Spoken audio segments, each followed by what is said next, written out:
Bonsoir téléspectateurs de TV de Vie, et nous sommes encore dans la joie ce soir de vous retrouver dans votre émission Être une voix pour les sans-voix, et nous sommes vraiment heureux et dans la joie, et je le crois qu'encore par la grâce du Seigneur, le Seigneur va nous assister, va encore nous aider à développer des sujets de société, des sujets qui peuvent nous aider dans notre vie quotidienne, et aussi à la lumière de la parole, comment mesurer les faits divers qui se passent que ce soit dans notre pays ou que ce soit dans les quatre coins du globe.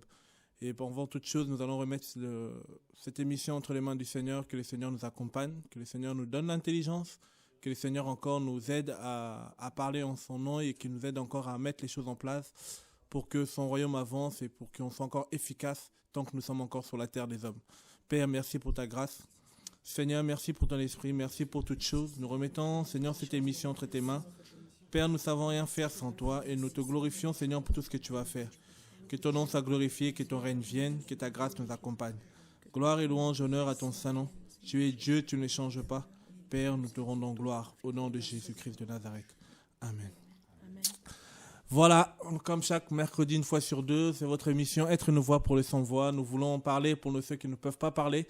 Nous voulons élever la voix sur des sujets des fois qui peuvent être tabous, qui peuvent être enfouis dans notre vie quotidienne, et nous voulons un peu le ressortir dans la surface et de voir aussi à la lumière de la parole comment nous pouvons faire les choses. Mais avant de parler un peu de cette émission, nous voulons d'abord rendre gloire au Seigneur pour ce qu'il fait au milieu de nous et aussi pour ce qu'il fait dans les quatre coins du globe. Déjà, on tient à dire gloire à son nom par rapport au Gabon. Le Gabon, et oui, le Gabon, nous avons déjà notre parrainage qui a commencé au niveau du Gabon. Le parrainage de projet avec notre sœur Chéra. Le travail continue et il y a près de 25 enfants orphelins, père et mère, qui dorment dans ces structures. Et si Dieu permet, dans un futur proche, nous ferons une émission sur le parrainage et la solidarité internationale. On parlera de nos divers projets, que ce soit au Bénin, Haïti, Madagascar aussi, qui prend de l'ampleur par la grâce du Seigneur. Entre autres aussi, de la mission qui se passe, et comme vous le savez, depuis lundi, si je ne me trompe pas, il y a une mission qui se passe au niveau du Gabon et le Gabon est en feu au nom de Jésus. Alléluia. Voilà, et on sait que vraiment le Seigneur se glorifie. Vous pouvez nous dire comment, Loufiane? On va essayer, je sais pas si l'équipe technique est prête, de faire passer des images.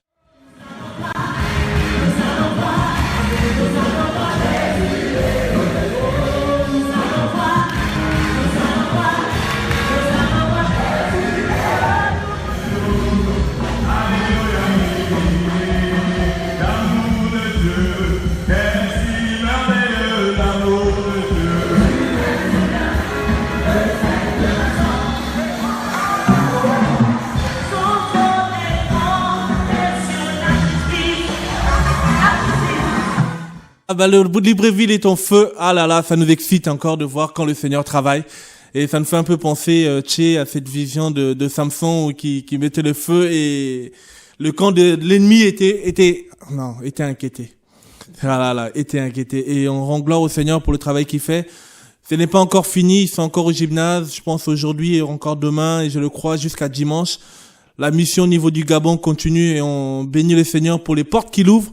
Je laisse le visionnaire à son retour faire le bilan, mais en tout cas, c'est bon déjà. Chaque soir, j'ai les frères et sœurs au niveau du Gabon qui me font un peu un compte rendu, et je sais que samedi, Pochora se rendra à l'orphelinat, visiter aussi les enfants là-bas. On rend gloire à son Saint nom et merci Seigneur pour le travail que tu fais en Afrique, aussi au niveau de Brazza. On est avec toi, Pointe-Noire. Comment ça se passe, Tché? On va te passer un micro, oui.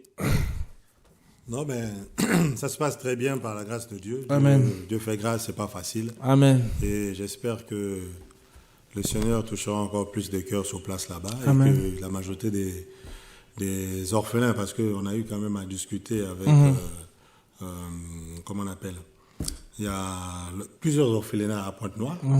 Et on a eu organisé quelque chose là-bas, la pierre angulaire, en fait, c'est ce qui va se passer sur place à Pointe-Noire. C'est l'association aussi qui aide aussi les jeunes enfants, tout ça là. Amen. Que tu mets en place là-bas? Tu caches des choses. Merci Seigneur. Ici je tout. Remplace Voilà. pas. Amen. Je remplace c'est pas. l'équipe Ça qui reste travaille. toujours lié au pain quotidien. Ah non, tu sais, non, je tiens à préciser, non, mais c'est du live, c'est du direct, voilà, c'est les réalités du direct, on se dit les choses. On tient vraiment à préciser que nous voulons pas bâtir le royaume du pain quotidien. Alléluia. Amen. On se fait bien comprendre, c'est vraiment, la moisson elle est grande.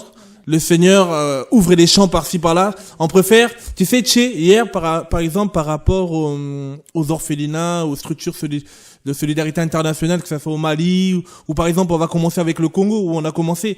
Hier, on mettait les choses en place. On bâtissait, on produisait, on mettait en place des ONG. Mais on s'est rendu compte avec le peu d'expérience aujourd'hui au niveau du Congo, ça fait 10 ans, c'est pas facile. Dans le sens où on met les choses en place. Après, nous, on vit ici en Europe et les gens qui nous remplacent, c'est pas toujours aussi facile pour eux. C'est là, on s'est dit, à l'heure d'aujourd'hui, que ça soit par exemple le Madagascar avec Iliana qui a eu à cœur de mettre en place un orphelinat, on soutient des initiatives locales. C'est-à-dire que les personnes qui ont vraiment ça à cœur, qu'ils veulent mettre les choses en place et que nous, on est un peu comme un partenaire financier qui les soutient et aussi peut-être l'expertise qu'on peut avoir et l'analyse des expériences passées, les aider à produire dans le travail. C'est pour cela, non, on bénit Dieu que, comment on appelle ça, la pierre angulaire prend forme là-bas au nom de Jésus et que tu seras notre interlocuteur. Oui, explique, je suis déjà friand, tu vois. Explique. Non, en fait, la pierre angulaire, je peux dire, c'est depuis l'année dernière qu'on a essayé aussi d'aller visiter plusieurs orphelinats à Pointe-Noire. On ne s'est pas encore rendu à Brazzaville. Sauf qu'à Pointe-Noire, on a rencontré 2 orphelinats. Il y a plusieurs enfants, ils ont des difficultés, mais très souvent, c'est des sociétés pétrolières qui s'en occupent. Et nous aussi, on aimerait bien, par la grâce de Dieu, donc à avoir aussi l'endroit là où on doit faire résider ces enfants le jour qu'on va commencer vraiment. Donc, et afin que vraiment que ces enfants puissent recevoir l'éducation, les soins et la parole de Dieu, sans oublier. Et parce que il y a plusieurs orphelins, parce qu'on a connu quand même la guerre dans notre pays. Et c'est pas facile. Et puis, chaque enfant a besoin d'avoir au moins de l'amour, de l'affection. Et la difficulté de ces enfants, c'est qu'ils n'ont pas l'amour, ils n'ont pas d'attache. Et souvent, on les chasse des maisons et d'autres sont traités de sorciers et tout consort. Donc, facile, la difficulté en Afrique, c'est un peu ça. Mais j'espère par la grâce de Dieu, il y aura certaines choses qui vont commencer à se mettre sur place et travailler en même temps avec le pain quotidien et faire avancer les choses de Dieu sur place là-bas. Amen. Ça veut dire que Brazza, on arrive, Pointe-Nord, on arrive. Que Dieu soit béni. Amen. En tout cas, j'aime toujours ce proverbe d'un homme qui disait que au lieu de maudire l'obscurité, allume ta bougie. Ça veut dire quoi? Ça veut dire quoi? Souvent, on est là, on se plaint de certaines choses, mais on prend pas conscience et nous-mêmes, nous ne faisons pas le pas de prendre des bonnes résolutions pour faire avancer les choses. Ça veut dire quoi? Ça veut dire que, oui, il y a des réalités. Il y a des réalités dans les 4 coins du globe. Il y a des réalités en Afrique. Il y a des réalités en Amérique latine. Et on prie Dieu par sa grâce. En tout cas, le projet se concrétise au niveau du Mexique et puis le Venezuela. Il y a des réalités partout. Et aujourd'hui, nous avons voulu venir à une réalité, même au niveau de la France. Alléluia. Parce que malgré d'être une 5e puissance, en tout cas mondiale, bientôt ça a failli tomber dans 6, mais bon, on est encore resté dans le 5, il y a des réalités. Ça veut dire qu'il y a une nouvelle forme de pauvreté qui s'est vue au niveau de la France, et comment faire pour remédier à cela. Et cette petite forme de pauvreté, cette pauvreté-là, nous on va plus prendre celui d'alimentaire. Aujourd'hui, en France, en France et dans les autres pays, en tout cas les pays développés, je dirais, on se rend compte que il y a un grand gaspillage alimentaire qui sévit. Normalement, pourquoi on a eu aussi à cœur de parler de cela aujourd'hui? Parce que le 5 février, il y a une loi qui devait passer pour interdire plus ou moins les grandes surfaces, les grandes enseignes dont vous connaissez au niveau de la France, que ce soit Carrefour, tout ça, interdire de jeter des denrées invendues. Vous savez, quand vous arrivez des fois dans un magasin, il y a des denrées parce que peut-être il y en a un c'était ouvert, peut-être il y en a dans le carton c'était écrasé, ça peut être invendu. Mais qu'est-ce qu'ils font les grandes enseignes, que ça soit dans Carrefour, où vous connaissez les grands noms, qu'est-ce qu'ils font? Ils le jettent, ils mettent du javel et puis on n'a pas le droit de le reprendre. Et or que, on a une réalité, il y a des personnes qui vivent dans le vrai seuil de pauvreté au niveau de la France. Avant de rentrer en profondeur dans notre émission, et on verra aussi tout à l'heure, quelles sont les solutions. C'est vrai, de remarquer les choses, c'est bien, mais comment avoir des solutions, comment apporter Après une réflexion, comment aller à l'action? Et l'action, en tout cas, que nous, on a essayé de voir aujourd'hui, qu'on en discutera avec les frères et sœurs, c'est par rapport aux épiceries solidaires. Pourquoi les épiceries solidaires? Qu'est-ce que ça apporte l'épicerie solidaire avec les autres structures qui existent déjà, comme on peut parler peut-être de Restos du Cœur et tout autre? Tout au long de cette émission, on va essayer d'en débattre, on va essayer d'en parler, on va essayer aussi de voir la lumière de la parole, comment travailler. Et puis, sentez-vous libre aussi de nous appeler au 01 64 98 90 45, je répète 01 64 98 90 45. Si vous avez des questions par rapport à la mise en place d'une épicerie là où vous êtes, si vous avez des questions, si vous avez aussi des suggestions à nous donner, si vous avez aussi des compétences et des qualités, parce que vous allez vous rendre compte tout à l'heure, on verra que la moisson elle est grande et il y a peu d'ouvriers, alléluia. Et je le crois, toi qui me regardes, tu risques aussi d'être un ouvrier pour demain, pour que le royaume avance. Parce que laisse-moi te dire une bonne nouvelle pour toi aujourd'hui, nous ne serons pas tous pasteurs d'une assemblée locale. Laisse-moi te dire une bonne nouvelle pour moi aujourd'hui, nous ne serons pas tous prédicateurs anciens dans une assemblée locale. Laisse-moi te donner une bonne nouvelle encore pour moi aujourd'hui. Mais nous n'allons pas tous être pareils. Voilà. Ça veut dire que tellement que le royaume est grand, et je le crois aussi que tu as déjà eu cette compassion, tu as cette grâce dans une compassion, la libéralité. Nous essayons de voir que par rapport à des besoins, quand il y a des besoins, quand il y a des difficultés, malgré l'OFAO qui existe, la famine ravage encore le monde, et même en France. Frères et sœurs, nous devons agir. Et c'est pour cela, avant de rentrer en profondeur, je demanderai à les vidéos techniques, à l'équipe technique, s'ils peuvent nous envoyer une première vidéo qui parle un peu du gaspillage alimentaire, et on se retrouve pour rentrer en profondeur sur l'émission.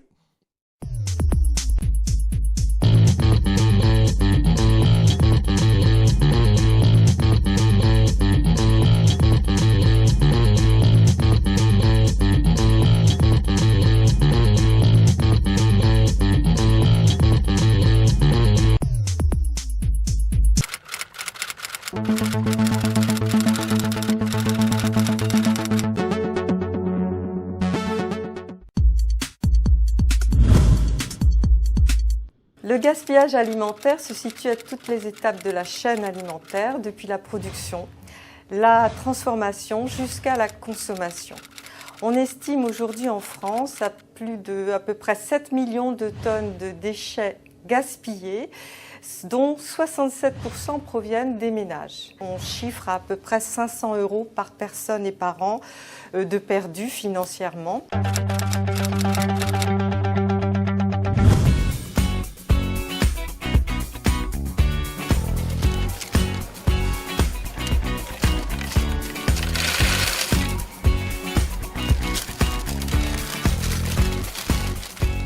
Mieux consommer pour moins jeter, c'est aussi faire attention à nos emballages.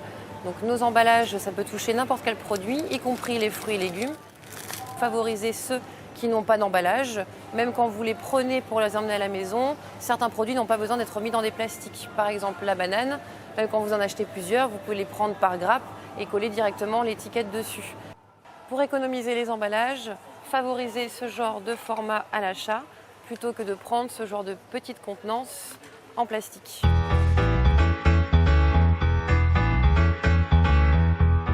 Mieux consommer pour moins jeter, c'est aussi savoir lire les étiquettes.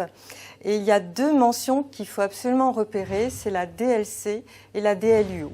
Alors la DLC, c'est en fait la date limite de consommation. Si on les consomme au-delà de cette période, ça peut mettre en danger la santé humaine. Et puis vous avez la DLUO, qui veut dire déjà date limite d'utilisation optimale. Si on la consomme au-delà du délai, c'est souvent écrit à consommer de préférence avant on ne met pas en danger sa santé. Par contre, le produit aura perdu un peu de sa texture, de sa saveur, vous voyez, de sa qualité gustative, mais rien de plus méchant.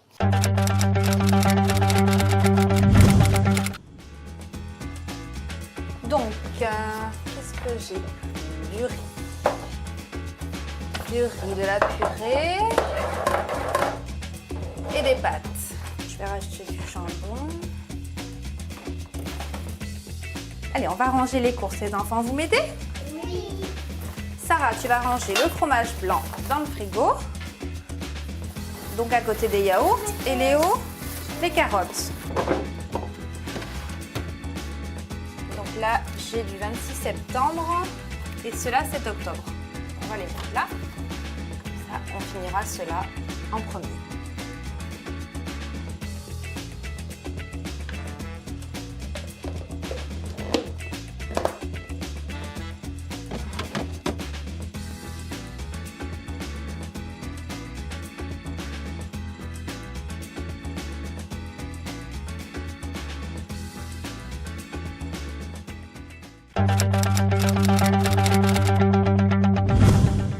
On estime qu'un quart du plat des enfants qui va à la poubelle, et donc ce qui correspond à peu près à 167 grammes dans l'assiette.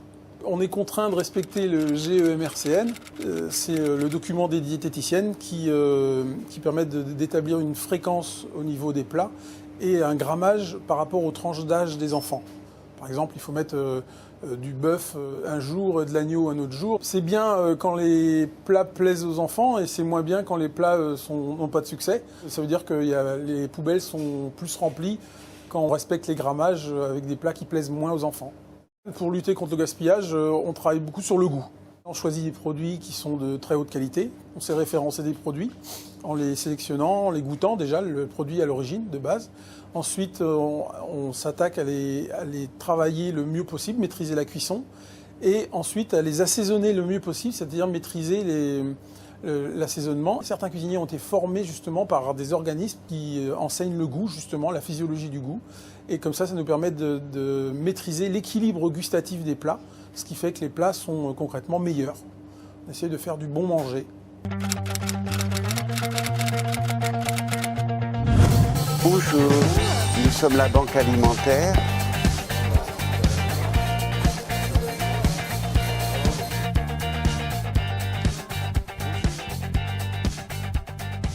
C'est l'essence même des banques alimentaires de lutter contre le gaspillage, puisque toutes les denrées qui nous sont données ne seraient plus commercialisables pour diverses raisons. Il y a une raison importante, c'est les problèmes de transport qui ont abîmé les conditionnements. Les produits sont tout à fait bons, tout à fait sains, mais le conditionnement les rend invendables sur un étal.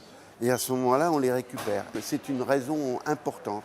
Et puis, il y a des raisons de stratégie marketing où certains produits sortent des linéaires pour en mettre d'autres à la place. Et à ce moment-là, ils sont tout à fait valables. Nous sillonnons toute la région, l'île-et-Vilaine Sud, pour récupérer donc ces denrées que nous stockons, que nous trions, que nous mettons dans des chambres froides à +3 ou pour le surgeler à -18. Et que nous redistribuons ensuite à une cinquantaine d'associations qui sont près du terrain et près des personnes démunies qui ont besoin d'aide alimentaire.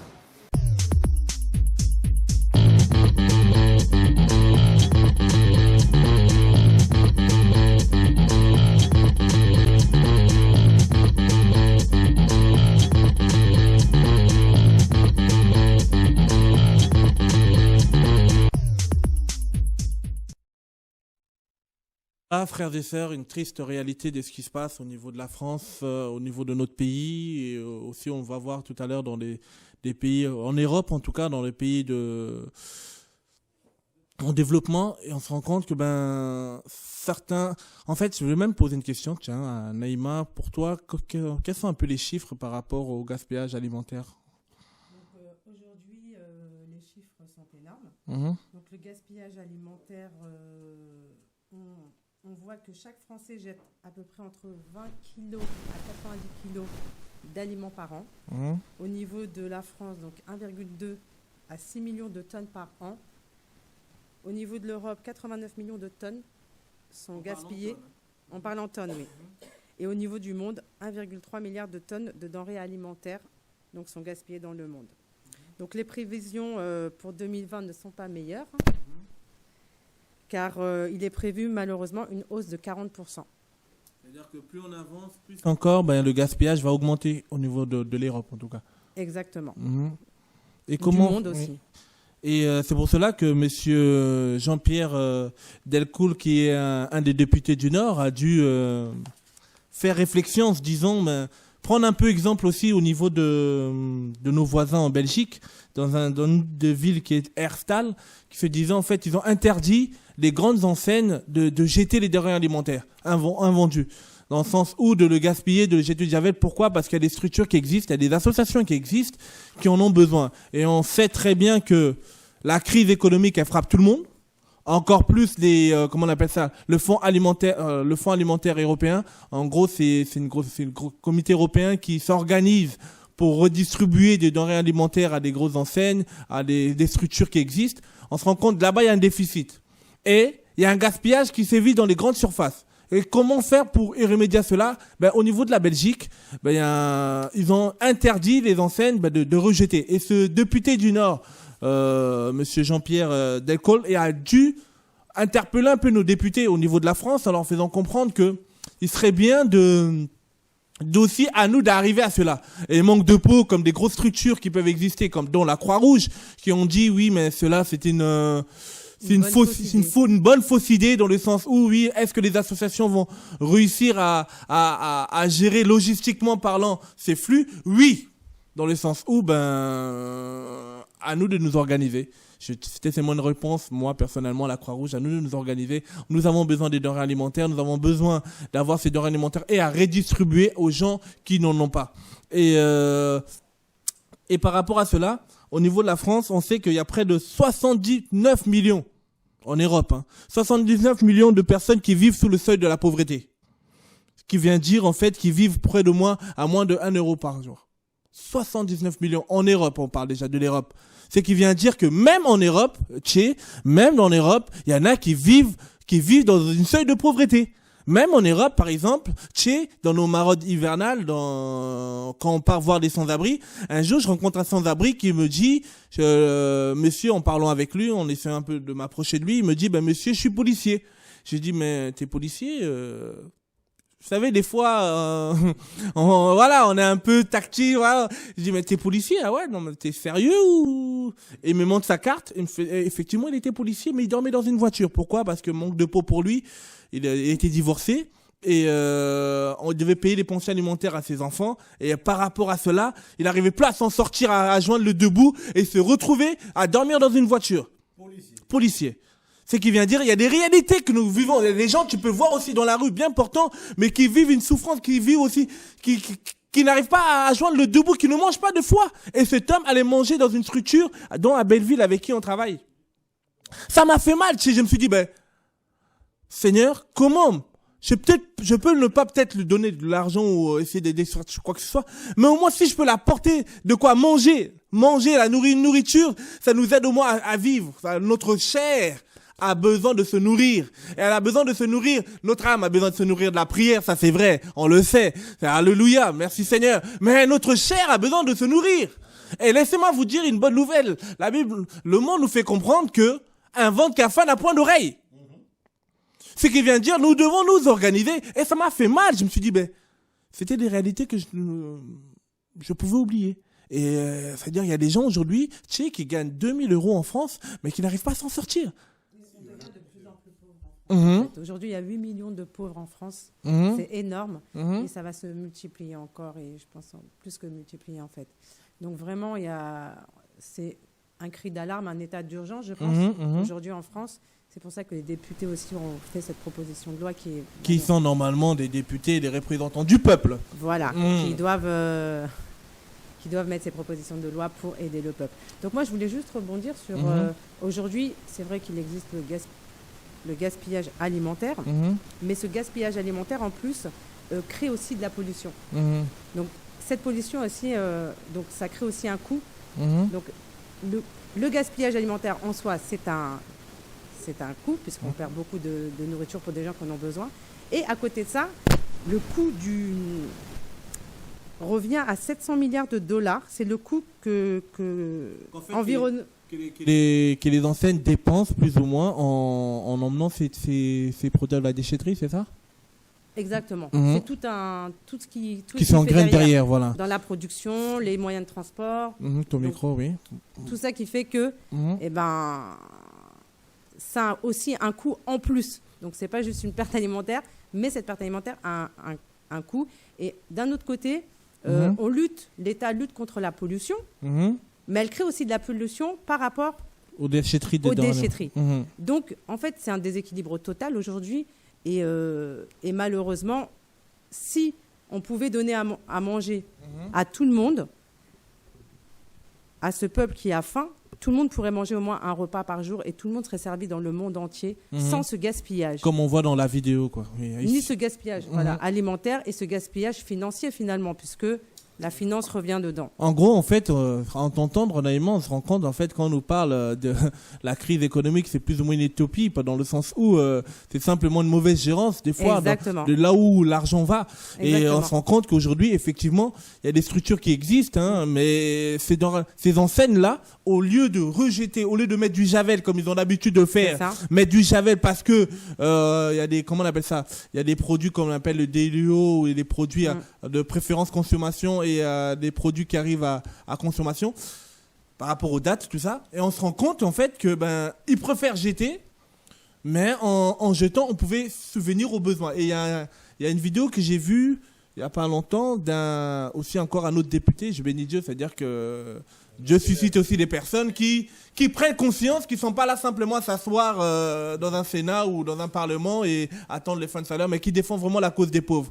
Et ça veut dire que si les païens le font, je pense que nous, chrétiens, nous devons aussi le faire. Mais là, on arrive encore, on n'a pas encore commencé chez nous. On va d'abord dans la société, dans la vie de tous les jours. C'est pour cela que cet homme, il a proposé ces trois-là. Tu peux un peu nous dire les lois qu'a dû arrêter le député du Nord, M. Depierre Decaulle, qui a dû être voté normalement le 5 février, mais qui a été encore repoussé à cause de certaines restrictions. D'accord. Donc, il y a eu déjà une proposition de loi pour la réduction du gaspillage alimentaire, qui est à l'initiative de ce député. Donc, lui, il avait ciblé 3 actions. Donc, sensibiliser les élèves dans les établissements scolaires, obliger les commerces de plus de 1000 m² à donner leurs produits périssables plutôt que de les jeter, comme tu disais, Loufiane aussi, voire de les détruire avec de l'eau de javel. Que de mieux veut le donner à des associations. C'est ça.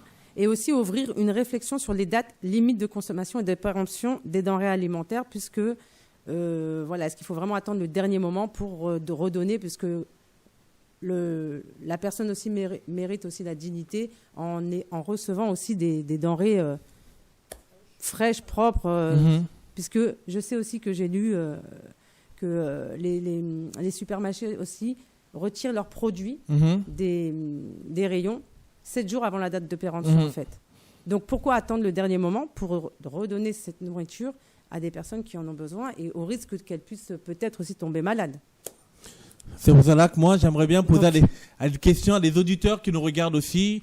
Vous pouvez nous appeler au 01 64 98 90 45, 01 64 98 90 45, avant de rentrer vraiment au but du sujet, le pourquoi, la réflexion, quelles sont les solutions que nous avons trouvées. En tout cas, je pense qu'il y en a beaucoup, mais nous, on a pu en soulever un. Mais en fait, ma question est, pourquoi est-il important de s'attaquer à ce problème? Voilà, ça c'est une question que je pose à Lionel, à Patricia qui est avec nous aujourd'hui, Tché et Naïma. Pourquoi est-il important de s'attaquer à ce problème? Pourquoi aujourd'hui on se dit on doit s'arrêter pour attaquer ce problème qui est quand même un grave problème? Patricia, je ne sais pas si tu es... Pourquoi s'attaquer à ce problème? Parce que d'abord, il y a une solution, que personne n'est à l'abri. Malheureusement, les nouveaux pauvres, que ce soit en France, que ce soit partout dans le monde, sont des personnes qui travaillent, qui avaient une vie familiale stable, si je peux dire, et qui du jour au lendemain, en fait, basculent dans la pauvreté extrême, en fait, voilà. Et nos rues sont pleines, de gens démunis, qui sont tombés dans l'extrême pauvreté du jour au lendemain. Et également, deuxièmement, parce que chacun, en fait, en dehors des associations, en dehors de tout cela, chacun de nous peut poser un acte, si on connaît nos voisins, chacun de nous a une personne qui ne mange pas à sa faim, chacun de nous passe devant des personnes qui sont dehors tous les jours, qui ont peut-être des fois besoin qu'on s'arrête, qu'on leur dise bonjour, parce que ce ne sont pas des animaux, qu'on puisse leur témoigner l'amour, qu'on puisse poser un acte. Tout simplement, on a un sandwich, nous, on sait que dans tous les cas, on va rentrer à la maison, on a passé une journée de jeûne, 2 journées, mais je sais que quand je vais rentrer chez moi, j'aurai à manger. Voilà, donc je peux aussi partager un petit peu mon pain avec mon voisin, avec ma voisine, avec des gens devant qui je passe tous les jours, en fait. Moi, je rajouterais que je trouve que c'est vraiment absurde et inhumain, parce qu'en fait, on a ce qu'il faut pour nourrir le peuple, et on ne le nourrit pas, en fait. Donc, c'est vraiment inhumain, c'est pas normal qu'un pays riche comme la France ne puisse pas redistribuer, en fait. Parce que là, c'est plutôt une question d'entraide et de partage, là. Donc, on revient à une humanité. Et malheureusement, d'organisation aussi, mais aussi malheureusement, c'est aussi porté sur beaucoup d'économies. Voilà, mais... Tu voulais dire quelque chose? Oui, pardon. Que je préfère des fois jeter. Parce que ça nous arrive aussi, Patricia. Ça nous arrive. Malheureusement, ça nous arrive à tous les niveaux. Le gaspillage alimentaire, c'est pas seulement les grands commerces, c'est aussi nous-mêmes. Non, c'est nous-mêmes d'abord. Nous-mêmes d'abord, on cuisine en grande quantité. Quand je cuisine, je peux donner à la personne qui est SDF, devant qui je passe. Je peux donner à celui qui a faim à côté de moi, plutôt que de jeter, d'attendre en fait, d'accumuler aussi des choses. Faire trop de tupperwares dans le frigidaire, après on les jette. Exactement, et qui vont finir à la poubelle. Ça veut dire qu'à nous tous d'être attachés, pas Lionel, tu voulais dire quelque chose? Enfin, je crois que le plus important pour nous, ce qu'on doit comprendre, c'est que on est censé être acteur de, on va dire, de l'amélioration de la vie de tout un chacun. Essayer de vivre dans une vision égoïste, se basant sur ce que nous avons, et rejetant totalement ce que peut être l'autre, c'est quelque chose qui n'est pas sensé et qui n'est même pas déjà agréable au Seigneur. Une personne, la famine, c'est quelque chose qui touche tout le monde. On pourrait dire que oui, la plupart du temps, ce sont les pays qui sont sous-développés ou en Afrique, mais en vérité, c'est quelque chose qui touche tout le monde. C'est important de comprendre qu'on est censé s'investir. Peu importe, c'est pas une histoire de grands moyens, mais rien qu'avec ce qu'on peut avoir, essayer de participer à l'amélioration de la vie de l'autre. Amen. C'est vraiment ça. C'est un problème, le problème du gaspillage de la nourriture, c'est un problème qui doit être soulevé, pris comme quelque chose de essentiel qu'on doit enseigner aux gens, apprendre à avoir une hygiène, une façon de se comporter du point de vue de l'alimentation, et enseigner aux gens que c'est important de partager ce qu'on a. Et donc, vraiment, pour moi, pour ma part, je crois qu'il faudrait qu'on s'investisse, parce que c'est une question qui touche tout le monde. Tout le monde. Voilà. Et comme on disait tout à l'heure, que la pauvreté, c'est-à-dire qu'il y a des fois, les fins de mois, pour certains, même s'ils travaillent, des fois, c'est pas facile. Ouais. Quand ça tombe le mois où les impôts doivent tomber, ou ça tombe le mois où on doit payer certaines charges, c'est pas facile. Et à nous, effectivement, regardez, prenons la parole. Qu'est-ce que la Bible dit par rapport à ces temps que nous vivons? Si le monde commence à se poser des questions, comment faire pour éviter les gaspillages alimentaires? Comment faire pour arriver à l'entraide? Comment faire pour partager avec les uns et les autres? Moi, j'ai un passage qui me vient à la tête par rapport à 1 Timothée 4. Qu'est-ce que l'apôtre Paul disait à Timothée par rapport, nous vivons les temps de la faim. Oui, effectivement, le gaspillage alimentaire aussi fait partie aussi, englobe un peu ces temps de la faim où les gens préfèrent gaspiller, préfèrent regarder sur eux-mêmes au lieu de regarder son voisin. On va prendre un peu 1 Timothée 4, parce que ce que nous faisons, nous voulons toujours rester bibliques et rester dans la parole.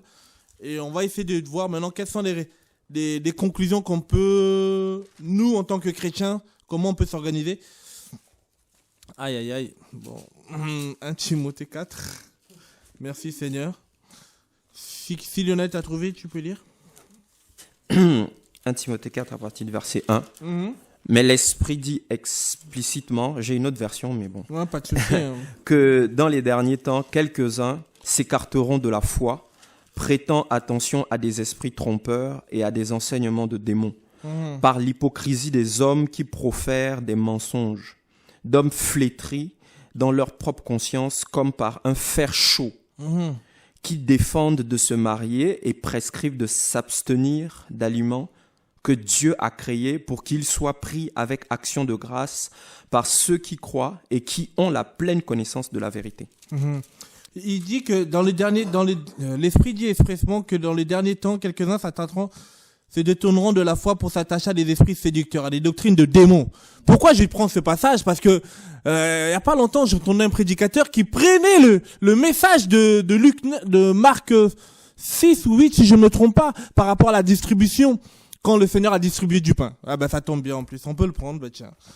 La distribution du pain, et il va oser dire quelque chose, je me suis rendu compte, mais voilà les doctrines qu'aujourd'hui on enseigne aux gens. En fait, on met plus l'accent sur donner, bénissez, enfin, on dit même bénissez l'œuvre de Dieu, au lieu de dire bénissez-moi, mais ils disent plus bénissez l'œuvre de Dieu. Bref, c'est Marc, je pense, c'est Marc 6 ou 8?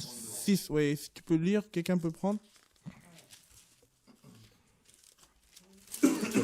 Marc 6, 30.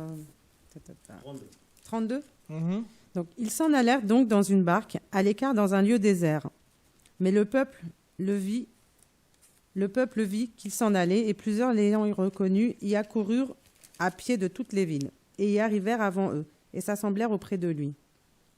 Quand il sortit, Jésus vit une grande foule, et fut ému de compassion pour elle, parce qu'ils étaient comme des brebis qui n'ont pas de pasteur. Et il se mit à leur enseigner plusieurs choses. Comme il était déjà tard, ses disciples s'approchèrent de lui en disant « Ce lieu est désert, et il est déjà tard.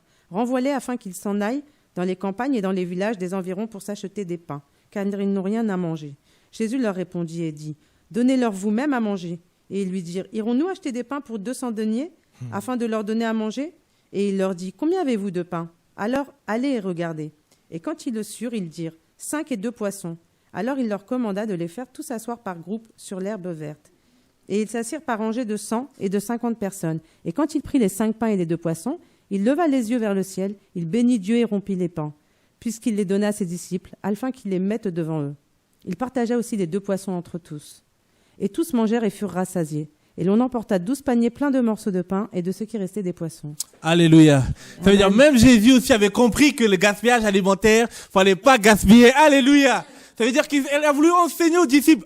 Il reste. Alors, comme il reste, là, faut gérer parce que je pense aussi demain, il y en a encore d'autres qui seront dans le besoin. Alléluia. C'est-à-dire que le Seigneur, on voit par là, en fait, dans une prédication, j'avais entendu le pasteur, il disait, quand le Seigneur disait, qu'est-ce que vous avez dans la poche? Et ils ont dit 5 pains de poisson, il disait, faut laisser.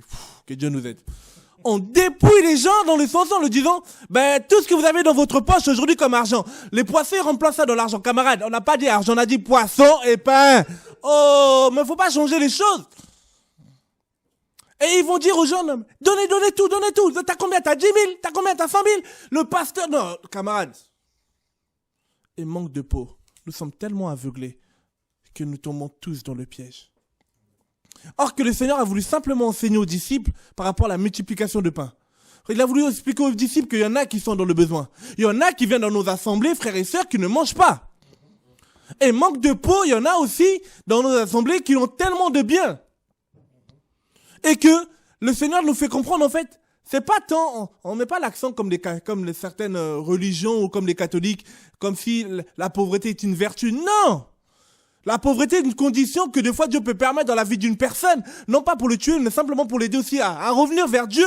Mais en même temps, Dieu peut susciter des personnes pour répondre aux besoins de la personne. Alléluia. Amen. C'est pour cela que là, quand le Seigneur venait enseigner les gens, il s'est rendu compte qu'il y en a qui étaient dans le besoin. Il est resté, il faisait tard.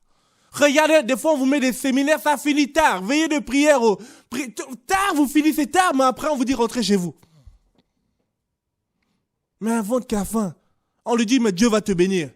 Mais sans parler de tous les offrandes qu'on a fait, l'offrande de l'homme de Dieu, l'offrande de la femme de Dieu, l'offrande de la fille de Dieu, camarade. Mais on ne pense pas à l'offrande des orphelins et des veuves qui sont dans nos assemblées. Amen. Le gaspillage alimentaire, même les païens commencent à se soucier, frères et sœurs. Même les païens, ils essayent, selon le monde, à trouver une organisation pour répondre aux besoins alimentaires de la population française. Mais maintenant, nous, en tant que chrétiens, qu'est-ce que nous devons faire, frères et sœurs? Est-ce qu'on doit plus passer notre temps à parler de l'argent? À donner on prend des prédications qui n'ont rien à voir, on le sort de leur contexte pour encore, comment on appelle ça? Extraire de l'argent dans la vie des frères et sœurs. Non, frères et sœurs, c'est pas ce que le message du Seigneur.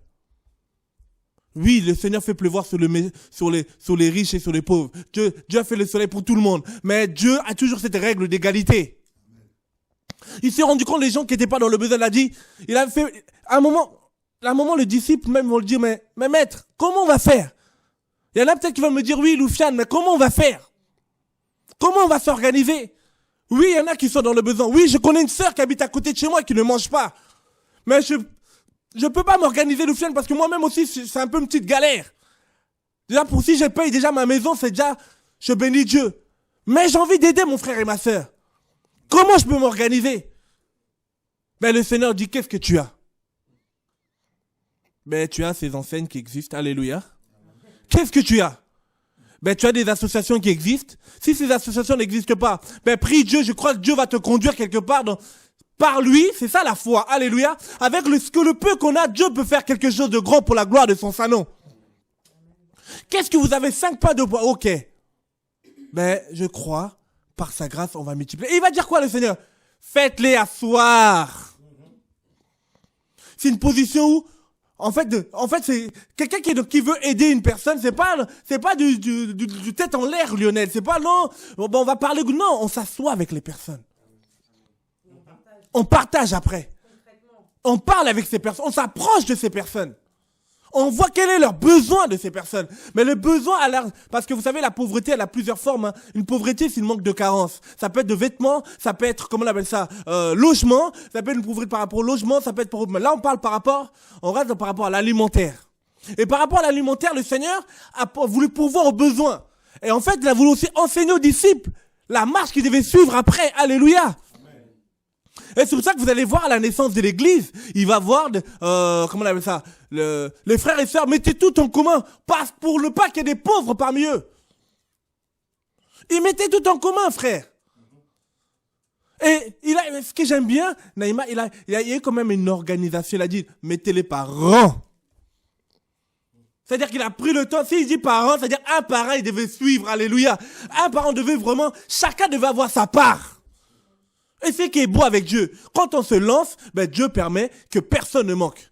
Et ce que j'aime bien dans la version de Luc, dans Luc 9, la Bible me dit, dans Luc 9, verset 12, comme le jour se baissait, les 12 disciples s'approchèrent et lui dirent, renvoie la foule, afin qu'elle aille dans le village, dans les campagnes, dans les environs, pour se loger, pour trouver à manger. C'est-à-dire, il y en a aussi qui avaient peut-être besoin de logement aussi. Alléluia. C'est-à-dire, on se rend compte, après l'alimentaire, il y a d'autres besoins. C'est pour ça que quand on a commencé, par exemple, les banques alimentaires, à l'époque, en commençant, par exemple, à Draveil, on a commencé une banque alimentaire, c'est-à-dire, on s'est souvenu donner, aider les personnes qui manquaient dans nos assemblées de quoi manger. Et par la suite, on a développé un réseau. Et par la suite, par la grâce du Seigneur, le Seigneur nous a donné l'intelligence de mettre en place des épiceries solidaires. Ça veut dire que l'histoire d'épicerie solidaire, ça a commencé avec Jésus aussi. Amen. Ça va commencer avec nous. Et ça veut dire, en gros, je vais dire, c'est biblique. Ne sois pas aisé, toi qui travaille dans une épicerie solidaire, tu dis non, mais là-bas on me voit pas, les frères ne me voient pas, c'est pas un ministère en vogue. Alors non, frère, tant que Dieu est dans la joie, tant que quelqu'un est restauré, tant que quelqu'un arrive on appelle ça, son ventre est restauré, camarade. Non, il faut laisser. Et il dit, dans un lieu désert, c'est-à-dire il y en a qui vivent des déserts pas possibles, c'est des déserts peut-être financiers. Comme on disait tout à l'heure, il y en a qui travaillent, mais qui a des fois, ils n'arrivent pas comment on appelle ça, à joindre le debout. Et nous, en tout cas, par rapport à la structure, en tout cas avec le travail que le Seigneur nous demande de faire, nous avons, après, avec l'équipe, au niveau du pain quotidien, et aussi, tout à l'heure, on aura des témoignages des frères et sœurs qui travaillent dans les autres structures que je crois que le royaume de Dieu est grand. Il y a des frères et sœurs aussi qui ont mis en place des épiceries solidaires chrétiennes. Alors, je voulais un peu, si l'équipe technique peut nous aider, avant de rentrer en profondeur sur l'enseignement, nous montrer c'est quoi une épicerie solidaire, selon le monde, et on essaiera de voir, en tout cas, parce que après une réflexion, il faut trouver des solutions. Il y en a peut-être 1000 solutions. Maintenant, on en a une. On essaie déjà de le mettre en pratique. Et après, Dieu nous ouvrira l'intelligence. Comme là, on a vu aussi, c'était l'alimentaire et il y avait aussi le logement. Ça veut dire que le logement, on verra d'une prochaine émission. Mais là, l'alimentaire. Et je sais pas si l'équipe technique est prête de nous balancer une vidéo sur des épiceries solidaires. Et après, Naïma va nous expliquer un peu des chiffres par rapport aux épiceries solidaires. Et puis, on rentrera sur l'enseignement. Comment proposer aux plus démunis une alimentation saine et de qualité? En 2013, seuls 6,4% des personnes bénéficiant de l'aide alimentaire mangeaient 5 fruits et légumes par jour. Depuis 2000, l'ANDES, l'Association nationale de développement des épiceries solidaires, un des acteurs majeurs de l'aide alimentaire en France, répond à cet enjeu de santé publique. Le réseau réunit plus de 270 épiceries solidaires et accompagne leur développement. Destinées aux personnes en situation de précarité, ces épiceries vendent des produits du quotidien à faible coût et organisent des activités, favorisant ainsi le lien social. Mais ce n'est pas tout. Le réseau distribue aussi des fruits et légumes à 170 associations caritatives qui apportent de l'aide alimentaire, comme les Restos du Cœur par exemple. Pour assurer un approvisionnement en grande quantité de fruits et légumes à faible coût, l'Andes a créé 4 chantiers d'insertion où 64 personnes éloignées de l'emploi récupèrent les invendus des marchés de gros, évitant ainsi le gaspillage. Une exploitation agricole solidaire qui emploie 14 personnes en insertion, le programme Unitaire qui soutient plus de 100 producteurs fragilisés en les mettant en relation avec les structures d'aide alimentaire locales. Résultat, en 2013, les 270 épiceries solidaires ont aidé 140 000 personnes. Et 1800 tonnes de fruits et légumes ont été distribués aux associations. 105 salariés sont actuellement en insertion et le taux de retour à l'emploi après un passage chez l'Andes est de 65% en 2013. L'Andes développe de nouvelles activités et a ouvert 2 ateliers de fabrique de soupe et de jus de pomme vendus depuis septembre 2014 en supermarché. En évitant le gaspillage des légumes invendus, le réseau Andes améliore l'alimentation des personnes en difficulté et lutte contre leur exclusion. On revient à notre émission, que Dieu soit béni. Et c'est vrai, par rapport à la vidéo qu'on a voulu vous faire passer, c'était plus ou moins le travail d'un homme, Guillaume Bast, qui a fait un travail. Tu peux un peu nous en parler, Naïma? Donc, à partir des premières les épiceries solidaires. C'est quoi une épicerie solidaire un peu? Donc, et sociale, hein. Une épicerie solidaire, c'est... comment j'expliquais? C'est un magasin, oui, c'est un magasin. C'est un magasin qui est créé pour des gens qui sont en difficulté économique et qui sont exclus en fait de cette société puisqu'ils ne rentrent plus dans le cadre... Les colosses, oui. Voilà. Et donc, c'est une épicerie qui, contrairement à avant, quand les centres sociaux aidaient ces personnes-là à se limiter à des denrées de première nécessité, là, c'est comme une épicerie qu'on a en bas de chez nous, en fait, où il y a différentes denrées alimentaires, donc qui reste comme une alimentation générale de proximité, en fait.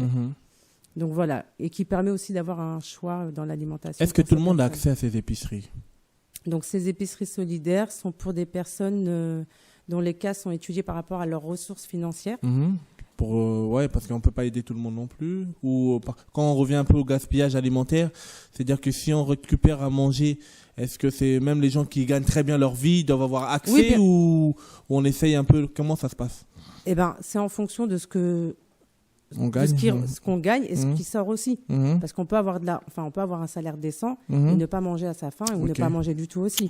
Donc c'est pour les situations sont étudiées et l'accompagnement se fait avec les personnes en fait qui sont reçues. Les travailleurs sociaux, oui. Les travailleurs sociaux et donc ça peut toucher tout type de population. Il n'y a pas un type de population. Peut-être qu'avant c'était un type de population, mais aujourd'hui dans les temps qui sont, non, pas du tout. Ça peut toucher tout le monde. Et après, Monsieur Guillaume Bast. Donc voilà, Monsieur Guillaume Bast était directeur en 1996 à l'époque de l'Office public de l'HLM de la Nièvre. Et donc il a fait aussi, donc, je vous dis pourquoi il a fait ses études, enfin je vous dis ce qu'il a fait, oui. Voilà, pour que vous compreniez pourquoi aussi. Sa réflexion. Donc il était titulaire d'un DESS de développement local et économique solidaire. Donc quand il était directeur à son poste aux HLM, il s'est aperçu qu'il y avait beaucoup de loyers impayés. Et donc, les personnes qui avaient des loyers impayés, il a essayé de comprendre pourquoi. Et il a compris aussi que les ménages, la plus grande dépense des ménages dans leur foyer, c'était l'alimentation. Donc, il s'est dit, pour trouver un équilibre et pour qu'ils retrouvent aussi une dignité dans tous les jours de leur vie, en fait, pour qu'ils puissent aussi payer leur loyer, de diminuer la dépense alimentaire, en fait. Et c'est à partir de là qu'il a créé, en parallèle de son poste, une épicerie solidaire à Nevers. Et donc, ça a tellement bien fonctionné, parce que malheureusement, parce que si ça fonctionne, les épiceries solidaires, ça veut dire que malheureusement, il y a des pauvres. Donc, on peut dire, voilà. L'un dans l'autre, ça aide certaines personnes. Alors d'aujourd'hui, il y en a combien à peu près? Des épiceries solidaires? Oui, qu'il a mis en place, je pense 295, oui, qui a été mis en place depuis près de 18 ans maintenant. Voilà. Donc, suite à ces épiceries solidaires qu'il a créées, ça a suscité comment on dit, ça a suscité une curiosité de la part des médias et de la politique. Donc, ils lui ont demandé beaucoup de conseils pour ouvrir d'autres structures. Donc, c'est à partir de là que lui a décidé d'ouvrir l'association ANDES, Association nationale du développement des épiceries solidaires, depuis 2000. Ça fait presque 10 ans maintenant. Voilà, qu'il a créé cette... Donc, il soutient et il soutient et aussi il accompagne l'ouverture de nouvelles épiceries solidaires pour pouvoir continuer dans cette vision qu'il a eue en fait. Oui, c'est ok. Non, c'était bien cette vidéo-là. C'est par rapport au réseau de l'Andes. Pourquoi on parle de réseau de l'Andes? Parce qu'il n'y a rien de nouveau sur le soleil, déjà pour commencer. C'est-à-dire que Dieu donne l'intelligence à qui il veut. Et de là aussi, nous, on s'est dit, par rapport à cela, le thème de l'émission aujourd'hui, c'était que choisir. Le gaspillage alimentaire ou les épiceries solidaires. Pourquoi? Parce que nous, on a essayé, en tout cas, au niveau du pain quotidien et aussi les frères et sœurs au niveau de la France qui travaillent pour venir aux besoins alimentaires aux frères et sœurs. Je tiens déjà à rappeler, historiquement parlant, au niveau du pain quotidien, le pain quotidien a commencé par une banque alimentaire à Draveil, et par la suite, on a travaillé au niveau de l'orphelinat au niveau du Congo. On s'est rendu compte que le denrée alimentaire était un peu un arbre qui cachait une grande forêt derrière, c'est-à-dire qu'il y avait beaucoup plus de besoins. Et on a trouvé que c'était plus efficace de mettre en place des épiceries. Pourquoi?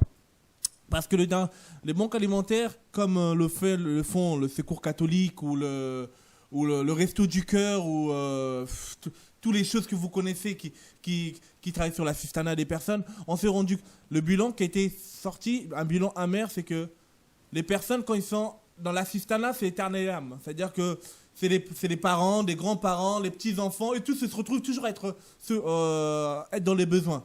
En gros, pour sortir de cette chaîne-là, c'est pas facile, de la chaîne de l'assistanat. Alors, M. Guillaume Bast et tout d'autres, ils ont eu l'idée de mettre en place des épiceries solidaires. Pourquoi des épiceries solidaires? Parce que les épiceries solidaires, quand on vient de là, on vient pour un projet. Quand on vient un projet, c'est-à-dire qu'on vient pour un temps limité. Et on vient aussi pour aider les personnes à aller vers l'autonomie, de ne pas rester dans l'assistanat. Et là, on va voir, même si on veut rester biblique, dans Luc 9, le Seigneur, c'est pas tous les jours que les gens veulent prendre à manger. Alléluia. C'est-à-dire, faut rester aussi, faut aider les gens à les accompagner, les aider et les accompagner à pêcher. C'est mieux de les accompagner à savoir pêcher que de toujours leur donner à manger. Ce n'est pas aussi, ce n'est pas biblique dans le sens où le Seigneur veut qu'on aille de l'avant par sa grâce. Et par rapport à cela, l'épicerie solidaire, c'est quoi? C'est qu'il y a un besoin alimentaire pour un tenté avec un projet. On voit effectivement les ressources des personnes pour ne pas que les gens qui profitent, parce que malheureusement tout le monde n'est pas toujours honnête, parce qu'il y en a qui vont me dire oui mais Loufiane, il y en a comment tu sais quelqu'un qui gagne l'argent, l'autre qui gagne pas pour bénéficier de l'épicerie? La première fois quand la personne vient dans une épicerie solidaire, on l'aide parce que on a un panier qu'on le réserve, mais la deuxième fois, il doit nous fournir des preuves de ses ressources, de ses entrées et ses sorties. Et par rapport à cela, il y a une commission qui est mise en place pour mieux l'aider pour un tenté. C'est-à-dire que c'est pas comme les secours, comme toutes les structures d'assistanat qui existent, c'est-à-dire que la personne est là pour un temps limité.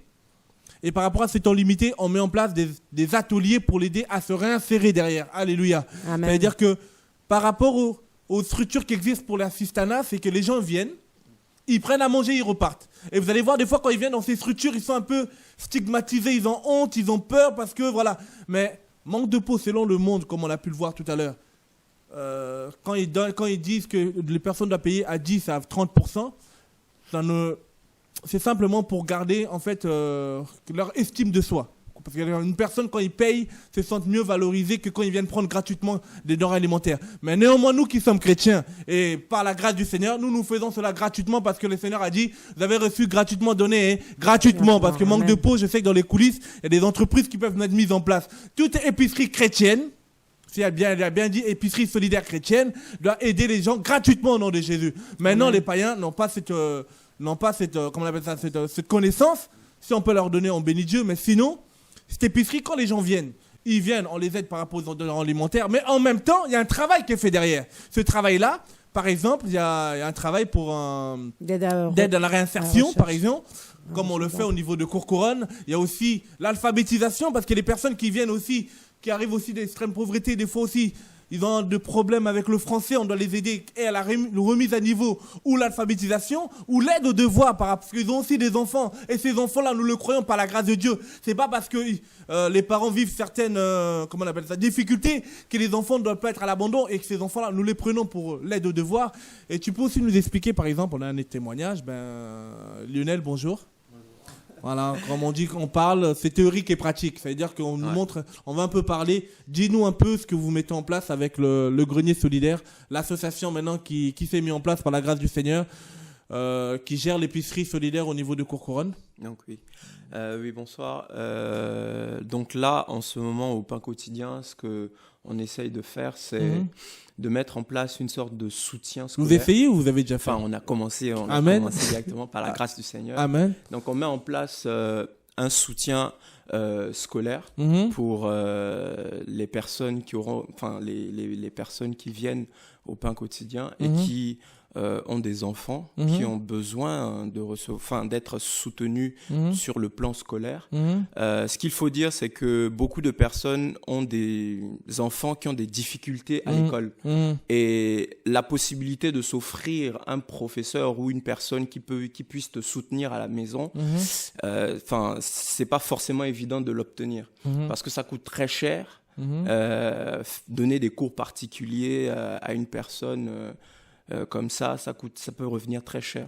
Et donc, nous, ce qu'on a décidé, ce qu'on a eu à cœur de la part du Seigneur, c'est de mettre en place une sorte de soutien scolaire. Amen. Donc là, on a commencé avec un soutien en mathématiques pour l'instant.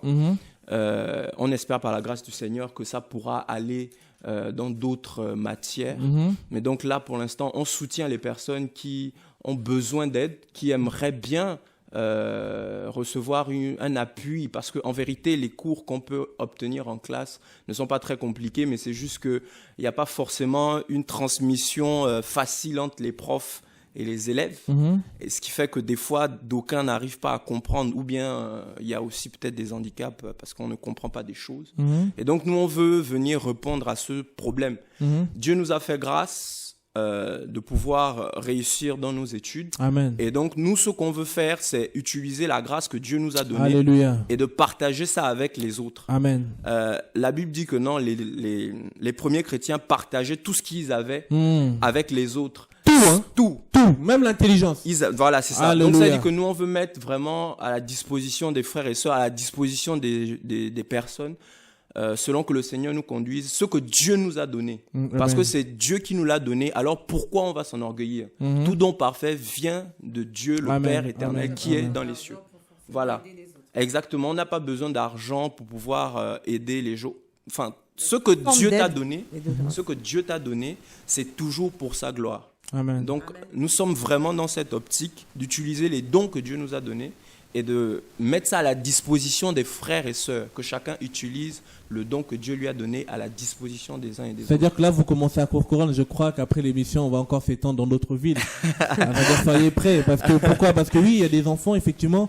Nous ne voulons pas que, frères et sœurs, la Bible me dit dans Proverbe 1,7 là-bas que le Seigneur donne.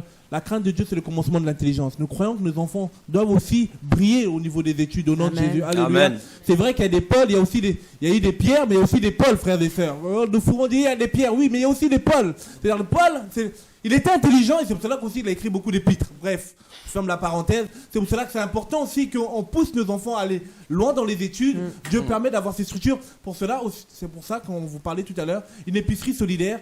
Ce n'est pas simplement, il y a le denrée alimentaire, mais il y a tous les ateliers, des structures qui sont mis autour pour aider les personnes à se en sortir, à se réinsérer. Les bénéficiaires, quand ils viennent, ils peuvent aussi s'impliquer au niveau du magasin. Alléluia. Par exemple, un témoignage, j'ai une sœur qui venait en tant que bénéficiaire à l'épicerie. En parlant avec elle, Naïma, je me suis rendu compte qu'elle avait une grâce. Et cette grâce-là, je me suis dit, on peut l'exploiter par rapport au travail du Seigneur. C'est-à-dire que les gens que le Seigneur nous envoie, c'est pas simplement les gens où allez, tiens, manger, rentre chez toi. Non, Dieu aussi nous envoie des potentiels pour que le royaume avance. Amen. Et cette personne aujourd'hui se retrouve à travailler avec nous au niveau du pain quotidien dans le parrainage. Or qu'à la base, elle venait que pour les denrées alimentaires. Pour cela, le travail que le Seigneur nous demande, qu'est-ce que ça fait l'épicerie? C'est pour donner. Et c'est en fait, le denrée alimentaire, c'est un moyen dans lequel le Seigneur aussi peut permettre pour nous emmener des personnes qu'on ne pourra pas voir dans nos assemblées, ou peut-être vous allez voir à chaque fois que vous évangélisez, est-ce que vous voyez ces gens dans vos assemblées? Non. C'est-à-dire qu'en mettant en place une épicerie solidaire et chrétienne, les gens vont se demander comment ça se fait et qu'est-ce qui vous pousse à faire ces choses gratuitement or que les autres le font payant. On le fait gratuitement, mais quand même on fait aussi un travail éducatif. Quand je dis socio-éducatif, pourquoi? Parce que vous allez vous rendre compte quand vous allez venir dans nos épiceries, il y a des prix. Ça veut dire que dans les denrées alimentaires, on met quand même les prix pour que les gens ne soient pas déconnectés de la réalité. En sortant de cette épicerie, qu'ils sachent que même s'ils sortent avec 2 caddies remplis, ces 2 caddies remplis leur revient au moins 200 € de denrées alimentaires. Parce que par la grâce du Seigneur, et je tiens vraiment à bénir Dieu, à tous les enseignes en tout cas qui nous soutiennent, que ce soit au niveau du pain quotidien, je dirais même plus que le grenier solidaire au niveau du Cours Couronne. Chaque vendredi et samedi, le Carrefour nous donne des denrées alimentaires à une valeur de entre 300 et 500 €. Je peux vous dire 300-500 € le samedi et le vendredi et le samedi. On a le Auchan à petits pas du 20e qui nous donne aussi, par la grâce de Dieu, les vendredis des denrées alimentaires qui nous permettent, par la grâce de Dieu au niveau de l'épicerie aujourd'hui, après un an, presque 1 an et demi d'existence, près de 320 familles qui sont soutenues au niveau de Cours Couronne. Alléluia. Et la plupart de ces familles, les 320 familles qui viennent au niveau de Cours Couronne, sur les 320, il y en a presque... Alors on va dire 200 sont des païens, c'est-à-dire qu'ils ne connaissent pas le Seigneur. Et en poussant ces actions-là, la Bible me dit dans 1 Pierre 2,12, on peut le prendre. Qu'est-ce que la Bible nous dit? Parce que tout ce que nous faisons, nous voulons rester bibliques, frères et sœurs. Mais on ne fait pas pour faire, on ne fait pas par des sentiments, c'est parce que le Seigneur nous demande de le faire. 1 Pierre 2,12, si quelqu'un a trouvé. Je pense à 1 Jean 2 ou 1 Pierre 2, je ne sais plus. Si quelqu'un a trouvé, qui dit en fait... Ayant une conduite honnête avec les gentils, non? Oui, voilà. C'est ça? Tu peux lire, s'il te plaît? Ayant une conduite honnête avec les gentils, c'est 1 Pierre 2, verset 12. Ayant une conduite honnête avec les gentils, afin que la même, où ils vous calomnient, comme si vous étiez des malfaiteurs, ils remarquent vos bonnes œuvres et glorifient Dieu au jour où il les visitera. Voilà. Ça veut dire quoi? Ça veut dire que je donne un témoignage. Un jour, j'étais dans le train, sortais d'une... on avait un temps de jeûne et prière, et j'avais un bon sandwich, comme tu disais tout à l'heure, Patricia. Je me disais, après le jeûne, je veux manger ça correctement. Et dans le train, comme dans les langues, on évangélisait les personnes, et j'évangélisais une dame. Non, mais là, c'était même pas évangélisé, je pense, par manque de maturité à l'époque, un peu. Je l'ai fatiguée. Et Jésus t'aime, et Jésus t'aime, la dame, elle est fatiguée, elle sortait de son train, et Jésus t'aime, faut que tu acceptes Jésus. Je sortais tout, Genèse, Apocalypse par cœur, dans son cœur, dans sa tête. Tout ça, heure qu'elle sortait du travail, elle était fatiguée. Elle me regardait comme ça, elle a changé de wagon, tout ça. Et pendant ce temps-là, il y a un mendiant qui rentre dans le train. Et en arrivant dans le train, il vient vers moi. Et ayant l'esprit du Seigneur, sachant que Jésus est bon, nous disons pas la voix des sans-voix c'est pas un slogan, mais on doit vivre ce qu'on dit. Alléluia, c'est très important parce que souvent, si on fait pas attention, ça peut devenir un slogan et on ne vit pas les choses, c'est très dangereux. Et par là, le mendiant quand il passe, vous savez quand ils laissent leur petit porte-clés dans le train, là, ils font un tour. L'esprit me convainc, le sandwich qui est dans ton sac là, aujourd'hui ça va partir. Mais tu sais, des fois on lutte avec Dieu, on dit non mais Seigneur, on commence à donner toutes les raisons. Et quand il passe, il laisse son truc et il revenait maintenant pour reprendre parce qu'il voyait que personne n'a acheté, il allait le reprendre. Et là, je donne le bon sandwich que j'avais préparé, je me suis dit non, ça c'est vraiment la fin de prière là, je vais manger ça, tu sais, quand t'as faim, tout passe. Et en donnant ce sandwich, la femme que j'avais fatiguée dans le train, qui ne me regardait plus, qui ne me calculait plus, en me voyant donner cela, et quand j'allais descendre à Juvisy à l'époque, on était encore un peu à Draveil, quand je descendais à Juvisy, elle m'a dit j'aimerais bien avoir le prospectus sur Jésus, parce que ce que tu as fait, ça m'a touché. Et là, je t'ai interpellé. Et non, mais là, je n'avais pas le besoin de le pain quotidien. Vous voyez ce que je veux dire? C'est une action de tous les jours d'abord, premièrement. Alléluia. Ce que j'ai, je peux le partager avec l'autre. Parce que moi, je savais que je pouvais me racheter un sandwich et je pouvais après aller chez moi manger. À un instant T, quels sont les actes que nous posons pour que les gens, quand ils le voient, glorifient Dieu? Alléluia.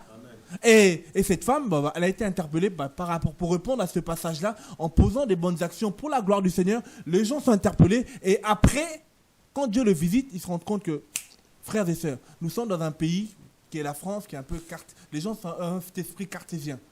Ils veulent voir pour croire. Ils veulent voir les actions des chrétiens que nous sommes. L'action d'amour sans intérêt. Laissez-moi vous dire, même les témoins, tout le monde prêche, tout le monde parle de Jésus, tout le monde parle aussi de son Dieu. Il y a une confusion totale. Amen. Mais c'est les actions qui vont déterminer qui est qui. C'est les actions que nous posons, c'est l'amour, les fruits de l'esprit que nous démontrons envers les uns les autres. L'amour, Alléluia. Parce que Amen. j'aime souvent dire, les dons, on peut les inventer. Vous savez, quelqu'un disait l'autre fois, Lionel, il fait semblant de parler en langue, il parle dans son dialecte, les gens ils croyaient qu'il parlait en langue. Ça veut dire quoi? Les dons de l'esprit, on peut les inventer. Mais les fruits de l'esprit, on ne peut pas les inventer, frères et sœurs. Et les fruits de l'esprit, c'est quoi? C'est l'amour, la joie, la paix. Par le Saint-Esprit. Alléluia. Et en mettant en place ces épiceries, on a compris, c'était la réponse pour éviter le gaspillage alimentaire. Et quand je me rends compte qu'aujourd'hui, ce député du Nord, M. Jean-Pierre, qui essaie de convaincre l'opinion publique, essaie de convaincre, c'est pour cela qu'on s'est dit, nous aussi dans cette émission, on veut dire haut et fort que le gaspillage alimentaire n'est pas bon. Et qu'il y a des associations qui cherchent à avoir des denrées alimentaires pour redonner à ceux qui sont dans le besoin. Alléluia. Nous, quand on a commencé l'épicerie, effectivement, à Courcouronne, c'était chaud. Parce qu'au début, les denrées alimentaires, on se cherchait, il nous manquait certaines choses, on devait aller acheter par-ci par-là. Mais aujourd'hui, on est même dépassé, on est même débordé. Chaque week-end, on est obligé d'aller voir la communauté roumaine pour leur donner nos restes. Parce qu'il y en a tellement. En fait, ce que Dieu attend de nous, c'est de nous disposer, frères et sœurs. Qu'est-ce que tu as entre tes mains? Eux, ils avaient du pain et du poisson. Nous, on peut avoir les locaux. Qu'est-ce que tu as entre tes mains? Tu peux avoir l'intelligence, comme il a dit tout à l'heure Lionel. Qu'est-ce que tu as entre tes mains?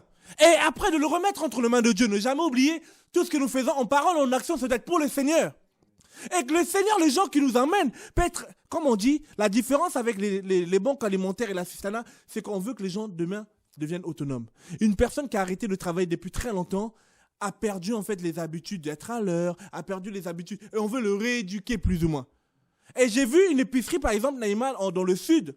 C'est carrément des gens pauvres, les bénéficiaires, qui faisaient des soupes, qui faisaient des repas pour les personnes un peu aisées d'une ville dans le 16e. Et que ces personnes âgées d'une ville au 16e, quand ils venaient, ils se disaient, ah, mais c'est qui ont préparé? C'est ces femmes qui, à la base, elles étaient bénéficiaires, mais se sont retrouvées à faire des ateliers cuisine du monde, et maintenant elles servent les autres. C'est-à-dire qu'elles se sentent aussi, ces femmes-là, elles se sentent pas bénéficiaires simplement comme si elles quémandaient. Elles se sentent utiles. C'est ça, en fait, une épicerie solidaire. C'est plus que l'alimentaire. L'alimentaire, c'est simplement C'est pas juste un support. C'est un support pour justement amener à ce que ces personnes qu'on puisse aussi, on peut développer des ateliers. Tout est possible dans une épicerie solidaire, en fait. C'est pas seulement sur l'alimentaire. Ouais. C'est vraiment ce support, comme disait Loufiane. Et moi, j'ai béni Dieu, Lionel. Pour apporter tes grâces. J'ai eu un témoignage sur le net où il y a un enfant qui était soutenu au niveau de l'épicerie solidaire par vous. Et on bénit Dieu, on rend gloire au Seigneur. La maman, elle me disait que, elle a témoigné sur le net, sur les réseaux, elle disait que son fils, d'autant plus il vient par rapport à ses besoins, comment on appelle ça, scolaires, mais aussi il avait des petites questions bibliques. Et ces petites questions bibliques, il s'est retrouvé qu'on a répondu à ces questions. Et bien c'est ça, alléluia. Amen. Parce que si tu lèves l'aide au devoir aux autres de le faire, que Dieu nous aide, frères et sœurs. Le royaume est grand. Nous avons des compétences. Moi, je lance des appels. Si vous avez une grâce dans tel domaine, on en a besoin dans nos épiceries au nom de Jésus. Amen. À développer. Ça peut être trimestriel. Chaque trimestre, nous développons des activités pour nos bénéficiaires. Et je le crois aussi par la grâce de Dieu. Nos bénéficiaires aussi, demain, ils seront utiles par rapport à cela. Et laissez-moi vous dire, beaucoup après se posent des questions. Quand je vois toutes les Bibles que les personnes prennent, les gens qui... Il y a une femme, par exemple, ce samedi, j'ai vu, est-ce que je peux prendre cette Bible? J'ai dit, bien sûr, je peux même t'en donner 2. Voilà, elle venait à la base pour me prendre à manger, mais elle se retrouve... Voilà. Si nous ne faisons rien, l'ANDES va tout faire. Si ANDES peut faire, en espace de 10 ans, créer près de 290 épiceries solidaires, et il n'y a pas l'aspect du Seigneur, plus forte raison nous, les chrétiens. Et tout en sachant qu'il y a des lois qui se préparent pour interdire les grandes surfaces de jeter les denrées alimentaires, frères, nous devons nous réveiller. En posant ces actes, l'évangile aussi est prêché au nom de Jésus. En prêchant ces actes, les autorités viennent à la réflexion au nom de Jésus. Amen. C'est pour cela que je bénis Dieu de nos frères et sœurs du Bourget. Je bénis Dieu de nos frères et sœurs de Sarcelles. Je bénis Dieu de nos frères et sœurs de Niort. Je bénis Dieu. Là, il y a une porte ouverte. Normalement, si je ne me trompe pas, ce week-end, avec le maire de Niort, avec toutes les gens de la municipalité de Niort, qui veulent voir le travail que les frères et sœurs font. Et on bénit Dieu. Alléluia. C'est ça l'évangile. Ne limitons pas Dieu, frères et sœurs. La moisson, elle est grande, mais un peu d'ouvriers. À quoi Dieu nous appelle? Et nous, quand on a commencé le travail au niveau de Courcouronne, mince, j'ai dit la ville, je voulais pas trop dire, mais là où on a commencé à travailler, les autorités au début ne nous faisaient pas confiance. Les autorités de la ville, bien sûr. Mais laisse-moi te dire aujourd'hui, Tché, il n'arrête pas de les appeler. déjà, premièrement, je bénis Dieu parce qu'ils nous ont demandé pardon parce qu'ils nous avaient oubliés. On nous a oubliés, mais même si on nous oublie, même si les gens nous oublient, mais s'il te plaît, fais en sorte que Jésus ne t'oublie pas. Alléluia. Amen. Parce que si Jésus ne t'oublie pas, les gens changeront de langage. Il dit qu'il tient le cœur du roi entre ses mains, il incline où il veut. Mais oui, c'est Jésus. Jésus priait, mais on ne vit plus Jésus. Mais je sais déjà bientôt là, il aura son cadeau qui est déjà préparé. Bref, mais pour dire quoi, il nous dit, on s'est rendu compte que sans notre soutien, vous avez pu avoir quand même 320 familles. Et maintenant, on a compris. Vous voyez ce que je veux dire? C'est ce qui va susciter l'intérêt. Comme pour ce monsieur qui avait ouvert cette association. Vous voyez ce que je veux dire? En posant des actes, il y en a qui reviennent à réfléchir. Ça veut dire que peut-être dans vos communes, vous allez me dire comment on peut mettre en place une épicerie solidaire loufiane. Si vous avez des locaux, vous pouvez le mettre en place. Alléluia. Amen. Petit à petit, on va vous aider par la grâce de Dieu. L'équipe s'agrandit. Moi, comme je disais à mes frères et sœurs au niveau de Courcouronne, c'est un centre de formation. Si vous pouvez venir un samedi et un dimanche, venez, on a besoin de vous. Et vous allez être formés. Et après, vous allez partir dans vos villes au nom de Jésus. Et vous allez faire le travail au nom de Jésus. Pourquoi? Parce que les gens en ont besoin. Amen. Et de voir que maintenant les autorités, on devient intéressant pour eux. Pourquoi? Non pas parce qu'on les sur les chaussures. Parce qu'avec Jésus, il y a du concret. Amen. Avec Jésus, on parle et on voit, il y en a qui retrouvent du travail, il y en a qui se réinsèrent dans la société, il y en a qui deviennent aussi bénévoles avec nous, il y en a qui deviennent aussi utiles. Et c'est ça l'évangile, frères et sœurs.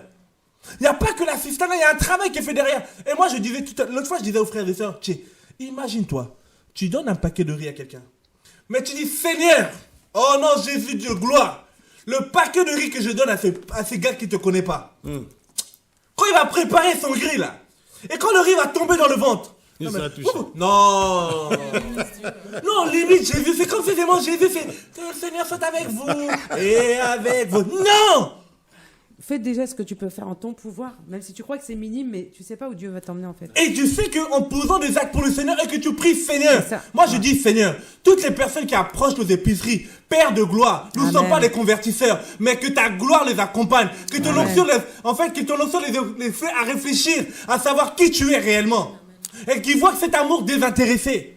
Et je le crois par la grâce du Seigneur, avec leur témoignage, demain ils pourront te servir et le royaume agrandira. Alléluia. Amen, amen. C'est ça l'évangile. C'est pour cela que on est excité dans le sens où le Seigneur, par la grâce de Dieu, en moins de 1 an et demi, aujourd'hui on est à Courcouronne, aujourd'hui on est à Niort, aujourd'hui on a, tout à l'heure encore, une sœur qui travaille avec nous me dit, mais il y a une municipalité d'une ville qui nous demandait, est-ce que vous pouvez nous donner vos coordonnées de vos interlocuteurs, votre épicerie en Charente-Maritime? Je me suis dit, mais Charente-Maritime, il y a qui encore là-bas? On sait même pas, mais en gros, pour dire que... Et ça s'agrandit, Là, demain, bientôt, par la grâce du Seigneur, au mois de mars, on commence aussi une épicerie solidaire au niveau de Creil. Là, bientôt, dis-nous un peu, Patricia, au niveau de Sarcelles. Au niveau de Sarcelles, il y a une épicerie solidaire qui se met... également en place parce que voilà, tout ce que Dieu fait, il multiplie. Amen. Et moi, j'étais très touché quand tu m'as interpellé samedi. Qu'est-ce que tu m'as dit encore samedi? Ce que j'ai dit samedi, c'est que... Non, c'était dimanche, pardon. Dimanche dernier, oui. Moi, depuis que je suis toute petite, en fait, je sens cet appel pour le social, mais je voulais pas être assistante sociale, je savais qu'il y avait quelque chose de différent, en fait. Et j'avais fait ce vœu au Seigneur, j'avais dit, voilà, je vais me reposer, après je veux te servir, parce que j'ai travaillé dans le social, mais je voulais mettre ça, en fait, au service de Dieu, en fait. Amen. Voilà, travailler pour Dieu, et Jésus a permis, en fait, qu'on puisse se voir avec Loufiane, que, voilà, j'ai pas fait la démarche, mais ils sont venus vers moi, et voilà, et donc voilà, je voulais le faire, je voulais vous contacter, je voulais voilà pour aller vous voir, etc. Et Dieu a permis que voilà. Ça veut dire que Dieu a entendu ta prière. Dieu a entendu ma prière. Ça veut dire qu'il y a des frères et sœurs aussi, je le crois, dans le 4 coins du globe, entourant par de la France. Au niveau de la France, peut-être en Belgique, dans les pays, je sais pas dans les autres pays, mais au niveau de la France, on veut s'organiser, mettre des épiceries en place. Pourquoi? Parce que quand cette loi va passer, je le crois par la grâce du Seigneur, elle passera au nom de Jésus. Amen. Et ces structures vont dire, donner des denrées alimentaires aux associations, et ces associations-là, elles seront déjà prêtes au nom de Jésus. Amen. Amen. Et ça veut dire que dans nos assemblées, quand une sœur va dire Alléluia, va pas dire Alléluia avec un ventre qui grogne, va dire Alléluia avec force et vigueur, Alléluia. Amen. Parce qu'elle aura de quoi manger. Amen. Et parce qu'elle aura vu la main du Seigneur dans sa vie. Agir dans sa vie. Amen. Parce qu'il y en a qui prient aujourd'hui, qui disent Seigneur, je n'ai rien à manger, mais je compte sur toi. Mes frères et sœurs, Oui, peut-être Dieu peut faire comme au temps d'Élie, les corbeaux peuvent servir. Mais frères et sœurs, ça veut dire aussi Dieu peut passer par des associations pour servir ses familles au nom de Jésus. Amen. Pour que ceux qui en avaient assez, regardez, c'est la règle d'égalité, elle était biblique. Quand dans Exode 16, par rapport à la manne, la Bible disait que chaque jour, il y en a qui recevaient la manne. Et par rapport à la manne, on ne veut pas on voit aussi le gaspillage dans la manne. Merci Seigneur. La manne dans Acte 16, dans Exode 16, pardon, on ne devait pas les garder plus de 2 jours, à part le jour du sabbat. Il y en a qui ont quand même, il y a toujours des gens qui aiment toujours aller au-delà, ils pensent mentir Dieu, pensent jouer avec Dieu. Mais laissez-moi vous dire, Dieu est omniscient, omnipotent. Quand il dit quelque chose, il sait. C'est-à-dire les denrées étaient gaspillées chez eux. Et ça, c'était au temps de la manne. C'était au temps où les Israéliens étaient aussi dans le désert. Il y avait aussi, ils ne savaient pas comment faire. Toi, frères et sœurs, il y en a qui ne savent pas comment faire. Dieu peut passer par la manne. À l'époque, il passait par la manne. Après, on a vu dans Marc et dans Luc 9, là-bas, il a quand même lui-même montré l'exemple d'aider les gens qui étaient dans le besoin. Après, on a vu les apôtres, ils ont mis en place une structure avec l'élection des diacres pour se venir à table. Acte 6, où voilà, on a Étienne, malheureusement Étienne n'a peut-être pas eu le temps de servir, mais les autres ont servi comme comment on appelle ça, Philippe et tout le reste. Après, on voit que l'œuvre n'est pas finie avec les apôtres. On a vu l'autre fois, ça soit avec comment on appelle ça, l'armée du salut à l'époque, aujourd'hui peut-être un peu paganisée. Mais en fait, l'œuvre sociale, c'est notre histoire, frères et sœurs. L'amour des intérêts, c'est l'histoire des chrétiens. C'est de notre responsabilité. Amen. Et on verra que même, merci Seigneur, rappelez-vous l'histoire dans Luc 19, l'histoire de Zachée. Zachée, il va dire quoi au maître? Il va dire quoi? Il va dire, si je fais du mal, parce qu'il était riche, il avait beaucoup de biens, mais il va dire, si je fais du mal, je rendrai à ceux qui n'en ont pas. Et aux pauvres, je donnerai même aux croix de trucs. C'est-à-dire qu'il y a des gens qui ont des superflus. Tu as de l'argent, Dieu t'a béni financièrement. Laissez-moi vous dire que Dieu fait grâce à qui il veut. Financièrement, il y a des gens que Dieu a fait grâce. Mais ce n'est pas pour s'enorgueillir, c'est pour avoir cet équilibre. Amen. Alléluia. Amen. Cet équilibre-là dans 2 Corinthiens 8, 12, qui dit que ceux qui avaient plus n'avaient pas moins. La règle d'égalité. Parce que si toi tu manges, ton frigo est tellement plein. Des fois ça arrive, tu vois, le frigo il est tellement plein, tu dis bon, un jour ça arrive, voilà, on a fait des courses, il y avait des choses qui arrivent aussi. C'est-à-dire que ça qui arrive un peu à péremption. J'avais des paquets de yaourts, j'ai dit bon, je vais les donner à la voisine. C'est léger, c'est-à-dire que n'attendons pas seulement aussi. Une association le fait, on peut aussi faire ces démarches. Voilà, parce que quand tu vois qu'il y a des choses, souvent qu'on va faire des courses, des fois on va prendre des choses qui ne servent à rien. Ça arrive après la date aussi dépasse. Après on dit bon ça je vais jeter. Non, il y a ton voisin qui peut avoir de besoin. Il y a une famille peut-être d'une communauté qui est dans ton voisinage, qui est dans le besoin, qui a peut-être 4 ou 5 enfants, que tu peux sentir qu'il peut être dans le besoin. Il va peut-être pas te le dire parce que il y a aussi il a sa fierté. Il a sa fierté, mais va le donner. Je pense qu'il ne te dira jamais non. Amen. Et quand il va savoir après qui est cette personne qui me donne, qui est cette personne qui m'offre, frère, quand il saura qu'en fait dans tout ça, derrière, dans tout ça, il y a Jésus. Amen. Amen, amen, amen, amen. Que dire de plus? Amen. Vous savez, mon frère Lufiane, comme la Bible nous le dit dans 2 Timothée au chapitre 3, qui nous parle des derniers temps, comment les gens vont se comporter. Et c'est ce que nous sommes en train de vivre vraiment dans les derniers temps. J'ai appris par rapport à Marc, le chapitre 6, qu'on a essayé de lire, et on a parlé de tard, l'heure, il faisait tellement tard. Vous voyez, ce tard-là, afin que ces gens qu'ils arrivent quand même à manger quelque chose. Le Seigneur a montré au travers de cela comment faire. Amen. Donc après moi, comment vous devez vous comporter. Et je comprends très bien, je vois la vision du pain quotidien. C'est vraiment une vision de Dieu parce que vous faites tout avec le cœur. Amen. Et même dans nos voisinages, c'est toujours avec le cœur. Alors, donc aujourd'hui, bien aimés, quand nous voyons comment la majorité des gens qui souffrent dans les églises, dans les assemblées, on doit se poser des questions. On n'a même pas encore parlé des païens. On parle comme le dit, il faut déjà régler déjà chez nous. Alors, au lieu de parler d'abord des autres, c'est pas facile, mais d'abord chez nous. Ah, ça. Et ça pose un souci. Comment les gens qui se retrouvent quelque part dans un lieu quelconque, qui arrivent à connaître des temps difficiles, et dans ces temps difficiles, Jésus qui est la solution, mais ils n'ont pas la solution. Et ces hommes et ces femmes-là cherchent Dieu. Mais cherchent Dieu, vont être affamés, c'est toujours un problème. Parce qu'il y a des moments où je dis non, je ne peux pas aller, je suis fatigué, là, je ne peux plus. Là. Je reste à la maison, mais la parole, non, je ne peux pas. Parce que je suis fatigué. Un ventre affamé n'a point d'oreille. Vous voyez? Donc, vraiment, le temps que nous sommes en train de vivre aujourd'hui, c'est vraiment les derniers temps. Mais si on est réellement chrétien, serviteur ou servant de Dieu, on doit avoir la mentalité de Christ. Amen. Ça veut dire à aider. Et à aider toujours avec amour. Amen. Ça veut dire que, comme tu disais, c'est Marc 12, l'un des 2 plus grands commandements que le Seigneur nous a donné. Dans Marc 12, 32, 33, c'est de quoi? D'aimer déjà Dieu de tous nos cœurs, de tous nos forces, parce que ça sert à rien de vouloir aider, soi-disant.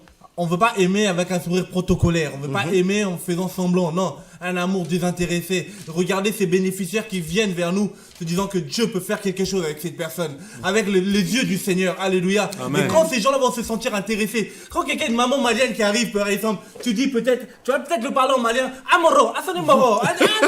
Tu es soniqué ou quoi? Non, je suis pas soniqué, mais Jésus t'aime. Vous voyez ce que je veux dire? Peut-être une maman algérienne qui va venir. Aslama, la baisse ou la. Mais tu parles. Mais c'est vrai que les gens sont tout de suite touchés quand tu. On a besoin. Ils ont besoin de sentir le contact. Parce que quand ils viennent dans ces lieux, déjà, ils sont stigmatisés. Ils ont envie de voir les gens qui vivent. Amen. Mais tu sais, comme on dit dans les derniers temps, l'amour d'un plus grand nombre se refroidira. Et c'est en Jésus que là, on verra la différence par l'amour de Christ qu'il y a dans nos cœurs, de la sincérité, de la charité qui fera que, et ben, tu feras la différence. Parce que là, on est interpellé. Parce qu'aujourd'hui, il y a tellement peu d'amour. Et il y a des gens qui ne peuvent même pas comprendre qu'on puisse s'intéresser à eux sans intérêt. Parce qu'aujourd'hui, dès que tu t'intéresses à quelqu'un, et il commence à te... c'est bizarre là. Mais pourquoi elle est comme ça? Non, elle peut pas être aussi gentille, c'est pas possible. Il y a quelque chose derrière en fait. Non, c'est Jésus qui est derrière. Il n'y a pas grand-chose, tu vois. Enfin, il n'y a pas grand-chose. Pardon, Seigneur. Mais il y a tout. Amen. Tu vois.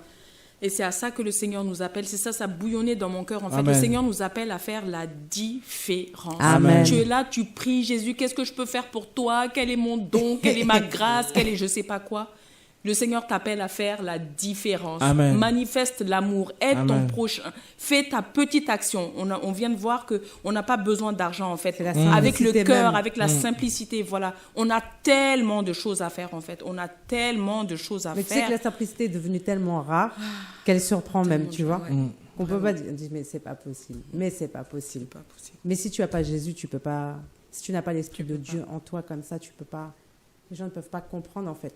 C'est vrai que comme disait Léofiane tout à l'heure, les gens sont ils se posent des questions et c'est là où tu évangélises. Voilà. Tu prêches la parole en fait. Sans dire Jésus. Voilà, Parce que en malheureusement, les gens on entend tellement parler. J'ai parlé à des gens, Jésus t'aime, oui, d'accord, Jésus, mais j'ai déjà entendu, je connais, j'ai entendu parler de Jésus, d'accord, mais concrètement, en fait. On fait comment? Concrètement. C'est ça. Voilà. Et quand on agit, quand on fait la différence, quand ils voient que derrière, il n'y a rien, là, ils sont vraiment touchés, en fait. Et là, ils voient. Parce que le monde a besoin de voir des chrétiens authentiques, des gens qui aiment vraiment le Seigneur. On est fatigué de Jésus t'aime, mais Jésus ceci. Et en plus, ce que je vais te dire, c'est que quand tu agis comme ça dans l'action, c'est que Jésus est le maître des temps et des circonstances. Donc, il t'emmène toujours à parler de sa parole. Toujours à parler de lui. Parce que, je peux te dire, moi, aujourd'hui, dans cette journée, ça m'est arrivé 2 fois. Et j'ai dit, Seigneur, mais t'es trop fort. Mais rien que ça, moi, je suis heureuse, en fait. Puisque j'ai apporté l'évangile sans même que c'est les gens qui viennent à toi, en fait. Tu vois, par un comportement, tu vois, ce matin, pas pour... c'est toute la gloire revient à Dieu, il n'y a pas de souci. Donc, il y a un SDF à l'aéroport, parce que je travaille à l'aéroport, qui est toujours... je pense que... Il a des esprits aussi, Bref, il est assis tous les jours comme ça, et à chaque fois, je dis Seigneur, et je le vois affalé, je sens qu'il a faim, on voit qu'il a froid, qu'il n'a pas de chaussettes et tout. Donc, j'ai été faire quelques courses pour lui et tout, et puis je suis arrivée ce matin avec une collègue, et j'ai dit, bon Seigneur, permets que cet SDF soit à la même place, parce que des fois aussi, ils peuvent... Et il était là, et je me suis dit, comment je vais faire là, ma collègue est à côté de moi, j'ai pas envie de lui donner à côté, tu vois, je me suis dit, mais j'ai pas envie que ce soit... J'ai pas envie que tu me vois, en fait. Et au final, elle était là. Elle est restée à côté de moi et un collègue est arrivé, ils ont parlé ensemble et j'ai dit, pour moi, j'y vais. Et j'ai déposé ça au monsieur et j'ai parlé vite fait avec lui. Et donc, je suis repartie et elle m'a rattrapée. Elle m'a dit, mais pourquoi tu lui as donné et tout? Je lui ai dit, mais parce que j'ai vu qu'il avait froid. Tu vois, il a pris un sac de couchage. Donc, je dis, parce que j'ai vu tous les jours, je vois qu'il a froid, qu'il n'a pas de chaussettes. Donc, pour moi, ça me fait mal, en fait. Ça me fait mal. Et hier, je me suis dit, non, il faut que j'y aille. C'est pas possible. Je peux pas rester encore devant lui. C'est pas possible. Non, ça me fait trop mal. Donc, je dis, voilà. Elle me dit, mais toi, t'es gentil, hein. Je dis non. Tu vois, et en fait, moi, je pense que là, Dieu... Il y a une semence qui est posée. Il y a une semence qui est posée, et que plus tard, à un moment donné, parce Amen. qu'elle, c'est une bouddhiste, elle est thaïlandaise, elle est bouddhiste, et donc, elle sait que j'aime Jésus, en fait. Et Et elle donc, sait je que pense moi- que, voilà, là, elle a vu...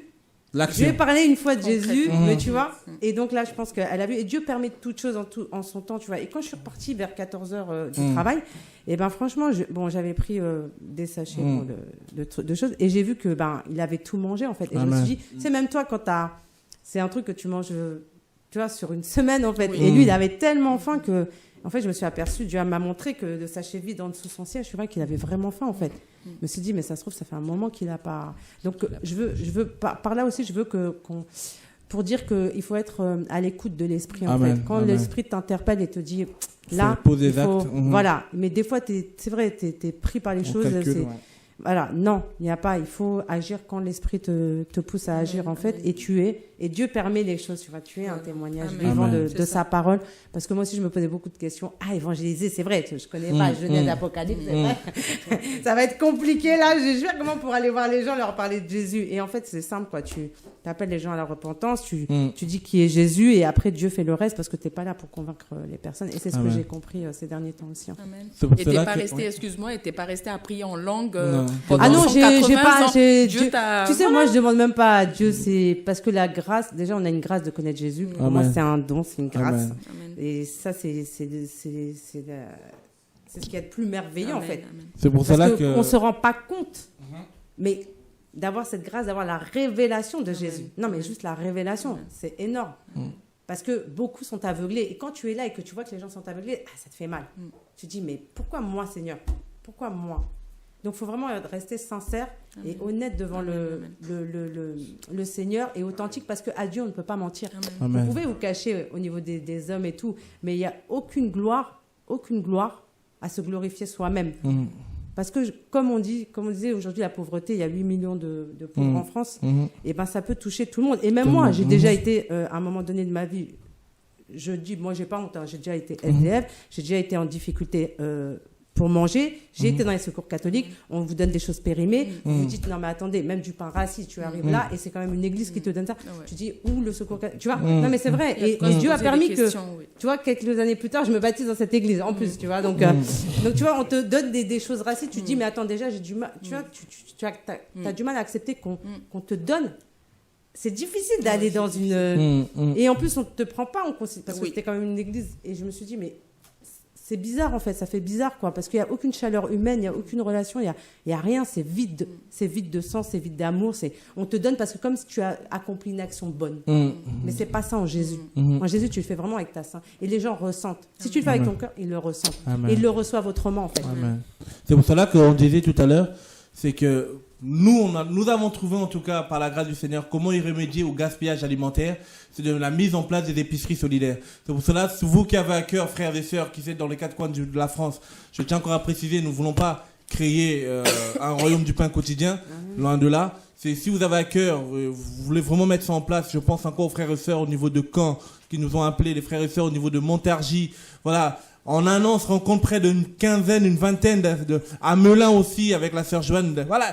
Ça fait que s'agrandir. Et je bénis Dieu. En fait, ma joie est que je me dis, Seigneur, par ta grâce, il y a des frères et sœurs, déjà, premièrement, des frères et sœurs qui vont voir de quoi manger.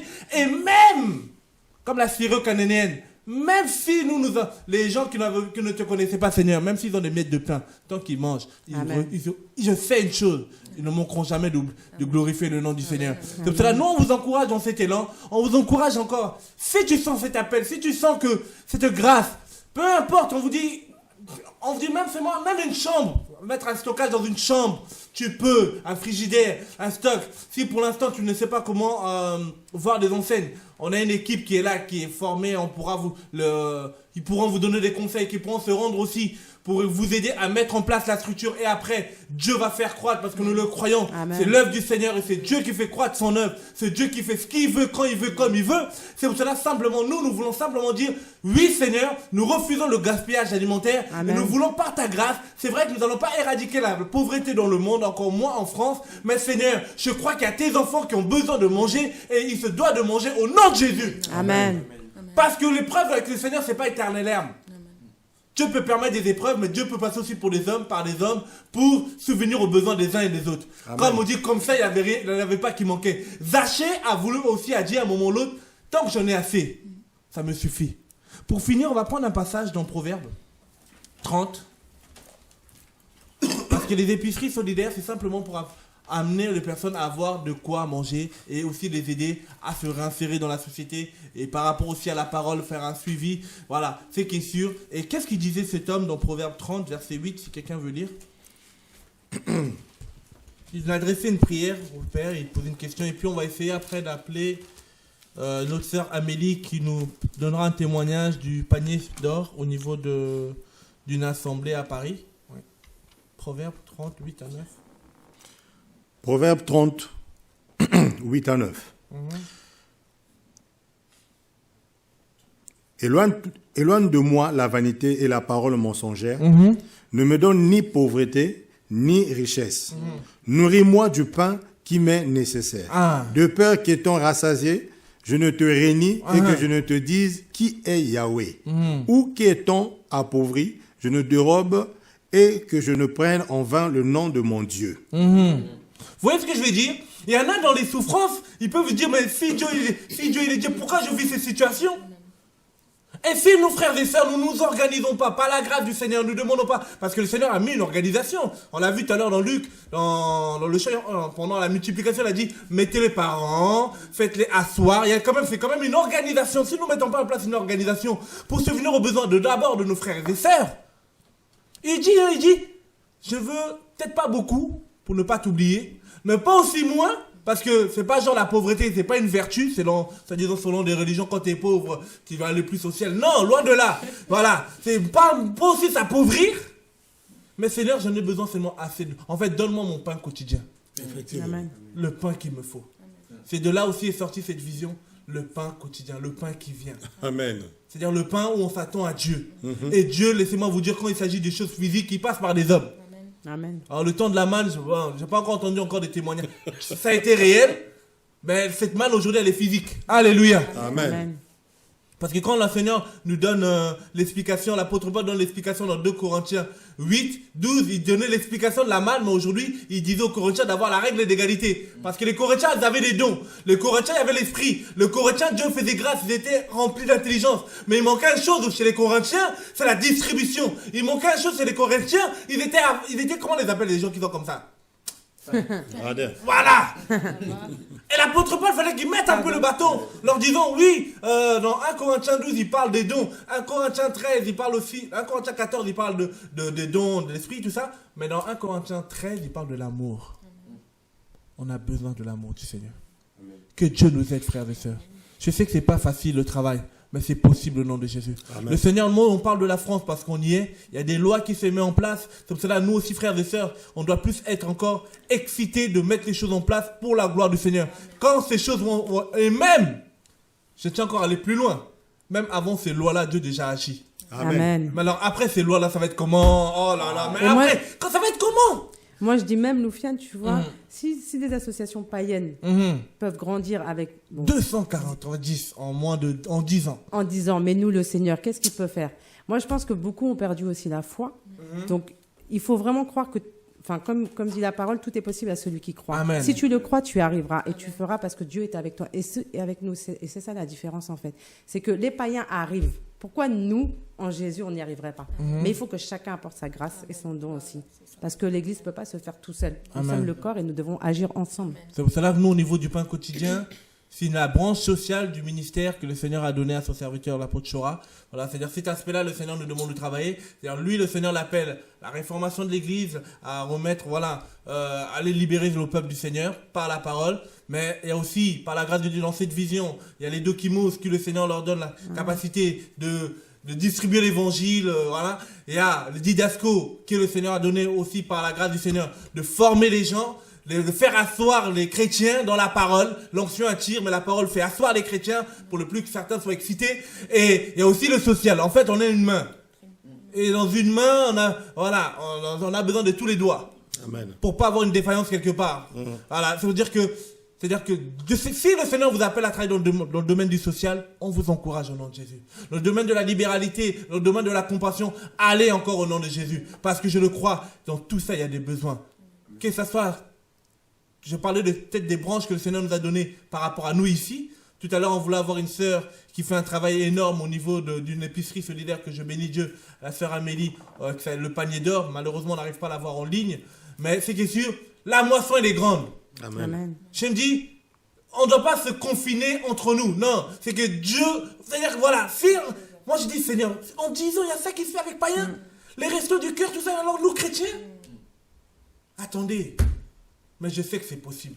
Amen. Et c'est pour cela qu'on bénit Dieu. C'est pour ça qu'on voulait simplement vous encourager ce soir. Le gaspillage alimentaire, c'est une réalité au niveau de la France, mais la réflexion et l'action que nous devons mener, nous en tout cas en tant que chrétiens, on ne dit pas la banque alimentaire, mais plus les épiceries solidaires, parce qu'il y a un travail aussi qui est fait derrière, amener les gens vers l'autonomie, pour pas que les gens soient dans la sustenance, parce que sinon on devient aussi les pasteurs des gens, après les gens commencent à venir sur l'idolâtrie, après nous voir que nous, non, on veut amener les gens vers Jésus. Amen. C'est pour ça que l'épicerie, il y a un temps, on vous aide à marcher, après vous marchez tout seul au nom de Jésus. Que Dieu nous aide, que Dieu nous garde, en tout cas, vous étiez à votre émission. Être une voix pour le sans-voix, je ne sais pas s'il y a des appels au 01 64 98 90 45, s'il y a 2 ou 3 questions. Sinon, on arrive à la fin de l'émission. En tout cas, oui, tu voulais ajouter quelque chose, oui. En fait, par rapport au développement de cette œuvre, moi, je crois que c'est vraiment quelque chose. Surtout, tu parlais de l'autonomie. En fait, j'ai une image qui me vient dans la tête. C'est l'histoire de Élie. La Bible dit que Élie était dans une vallée et Dieu a permis que Élie soit nourri par des corbeaux. Et en fait, les corbeaux, moi dans ma tête, il y a quelque chose qui sortait, c'était regarde ce que c'est que les corbeaux. En fait, les corbeaux peuvent représenter les hommes comme nous. En fait, la plupart du temps, selon la loi, les corbeaux c'était des animaux qui n'étaient pas consommés. Et particulièrement lorsqu'on regarde l'histoire avec Corneille, on comprend en fait que ces corbeaux peuvent représenter en fait des hommes. Et en fait, Dieu peut utiliser des personnes, des chrétiens. Corneille était notamment chrétien, des chrétiens qui vont aller nourrir des personnes. Et ces personnes-là sont certainement appelés du Seigneur et elles, à la suite, vont aller dans d'autres endroits pour continuer l'œuvre. Et Élie, après avoir reçu la nourriture des corbeaux, est parti maintenant à Sarepta pour aller nourrir la veuve. Donc, ce qui fait que l'œuvre, en fait, a continué comme ça. Mais ça a commencé d'abord quelque part. Donc, moi, je crois que vraiment, et au final, la femme de Sarepta a reconnu que le Dieu d'Élie, c'était le vrai Dieu. Donc, ça veut dire que cette œuvre peut se continuer comme ça, au fur et à mesure, avec des gens, c'est-à-dire on commence par une personne, donc les corbeaux, ça peut être le pain quotidien, et ensuite ça va toucher d'autres personnes qui vont peut-être travailler encore plus que nous. Alléluia. Parce que Élie a multiplié en fait, c'est-à-dire il y avait un seul vase d'huile qu'il fallait remplir. Il a demandé plusieurs.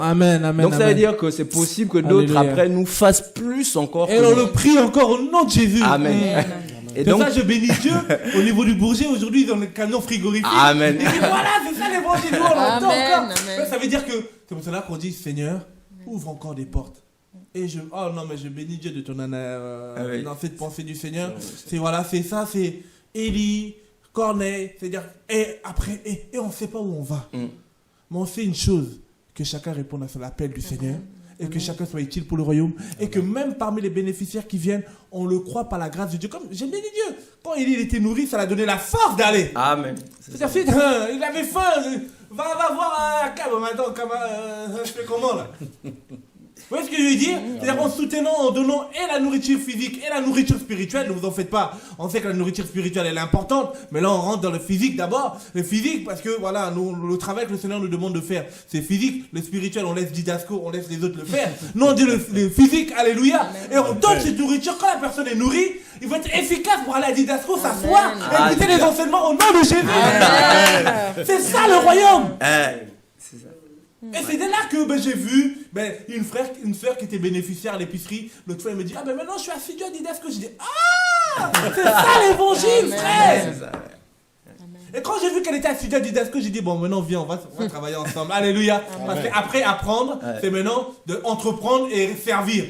Vous voyez, c'est apprendre, comprendre, apprendre, entreprendre et servir. Parce qu'on ne peut pas rester comme ça. Amen. Et c'est pour cela que je bénis Dieu. C'est-à-dire que ma prière, effectivement, Lionel, c'est que le Seigneur encore que les gens aillent encore plus loin, fassent encore plus de travail que ce que nous avons fait. Et nous le voyons, ça peut être à Niort, on nous dit là-bas à Niort et à Angoulême, ils ont déjà des 4 hectares de champs pour faire de l'agriculture, la réinsertion pour les gens. Nous, on n'a encore rien. Un champ de 4 hectares, ils font un travail. Je dis, mais Seigneur, en fait, ça réjouit le cœur. Je dis, c'est ça Dieu. Amen. On plante, d'autres arrosent et Dieu fait croître. Amen. Si nous avons toujours cette vision, je le crois, par la grâce du Seigneur, nous irons loin au nom de Jésus. Amen. En tout cas, que Dieu soit béni. J'encourage encore tous les frères et sœurs avec qui nous travaillons par la grâce de Dieu à continuer le travail. C'est pas facile. Nous avons besoin de vos prières, que ce soit au niveau du pain quotidien, au niveau aussi, aujourd'hui, à l'heure d'aujourd'hui, il y a le grenier solidaire qui est mis en place. C'est la branche qui est sortie du pain quotidien pour, voilà, ils sont arrivés, comme on disait, hein, ça arrive à maturité, il faut passer à autre chose parce que la mention elle est grande. Les frères et sœurs qui travaillent au niveau de Courcouronnes, le grenier solidaire à Courcouronnes, il y a aussi à Sarcelles par la grâce de Dieu, en tout cas ça se met en place de ce mois-ci. Il y a aussi à Creil au mois de mars, il y a les frères et sœurs de Montargis qui mettent en place, à Melun, les autres ça a déjà commencé, dans le sud, on bénit Dieu. Je sais que tous ensemble nous faisons bloc et par la grâce du Seigneur. Si Jésus ne revient pas, on bosse au nom de Jésus. S'il revient, on part. Un point, un trait. Amen. Amen. Voilà. Mais qui nous trouve dans l'action. Alléluia. De servir, d'agir. Amen. Comme ça, chacun aura sa couronne, il n'y aura pas de jaloux. Voilà. Que Dieu soit béni en tout cas. Bon courage. On a la fin de notre mission, être une voix pour les sans-voix. La prochaine fois, on parlera, là aujourd'hui on a vu l'aspect alimentaire. La prochaine fois, ça sera l'aspect logement. Parce que nous allons commencer, comme vous avez dit, un centre d'accueil au niveau de Courcouronnes aussi. Où on a près de 10 sans-abri qui viendront dormir les week-ends. On bénit Dieu, en tout cas on a fait un appel par rapport aux dons. On a pu avoir en tout cas l'argent pour acheter des lits pour comment on appelle ça, pour les sans-abri. Qu'on reçoit en tout cas par la grâce de Dieu. L'association aussi se met en place, la voix des sans s'appelle la voix des sans-voix. C'était le pôle visite, aujourd'hui ça devient la voix des sans-voix, une association avec des frères et sœurs qui travaillaient avec nous aujourd'hui, qui vont essayer par la grâce de Dieu de faire le travail et je le crois qu'ils le feront encore plus que nous au nom de Jésus. On prie pour eux par la grâce de Dieu, le travail se fait. Et au niveau de l'épicerie, comme on a dit, Lionel, ils sont là avec leur équipe chaque samedi de 10h à 13h. Si vous avez des enfants qui ont un peu de difficulté au niveau de l'école, n'hésitez pas. Il y a des sessions qui sont mises en place, ça a déjà commencé. Venez ce samedi au 5 rue Lorma Martin à Courcouronnes pour vos enfants. L'épicerie, ça tourne encore. En même temps, ce serait bien aussi de spécifier que l'équipe qui est disposée pour travailler, on n'est pas très nombreux. Donc vraiment, s'il y a quelqu'un aussi qui a à cœur, qui sent ça à cœur de vouloir s'investir dans l'aide, le soutien scolaire par rapport aux enfants, vraiment manifestez-vous. Tu peux donner ton numéro, Lionel? Comme ça, on t'appellera. Ouais, bon, peut-être aussi le numéro du Josette ou bien non, ton numéro, oui. Donc, vous pouvez me contacter au 06 85 54 16. Donc en fait, si vous êtes disposé à vouloir soutenir les autres, vous savez que vous avez, voilà, faut pas forcément être, ne vous dites pas que ceux qui vont donner les cours sont forcément les génies. Non, si tu sais que tu as quand même cette capacité, tu es un peu à l'aise, tu as bien réussi ton parcours scolaire et que tu as ça dans ton cœur de vouloir aider les autres, en tout cas, selon que Dieu te conduise, tu peux te manifester, voilà. Ok, en tout cas, l'appel est lancé et on le croit aussi dans nos futures épiceries par-ci par-là. On essaiera de mettre ça en place par la grâce du Seigneur parce qu'on prie à Dieu pour nos enfants. On veut que nos enfants aussi fassent la différence dans les écoles au nom de Jésus. Et on lance aussi un appel. Là, comme je disais tout à l'heure, on a tellement de denrées alimentaires. On avait 2 camions, on a un qui nous a lâché malheureusement.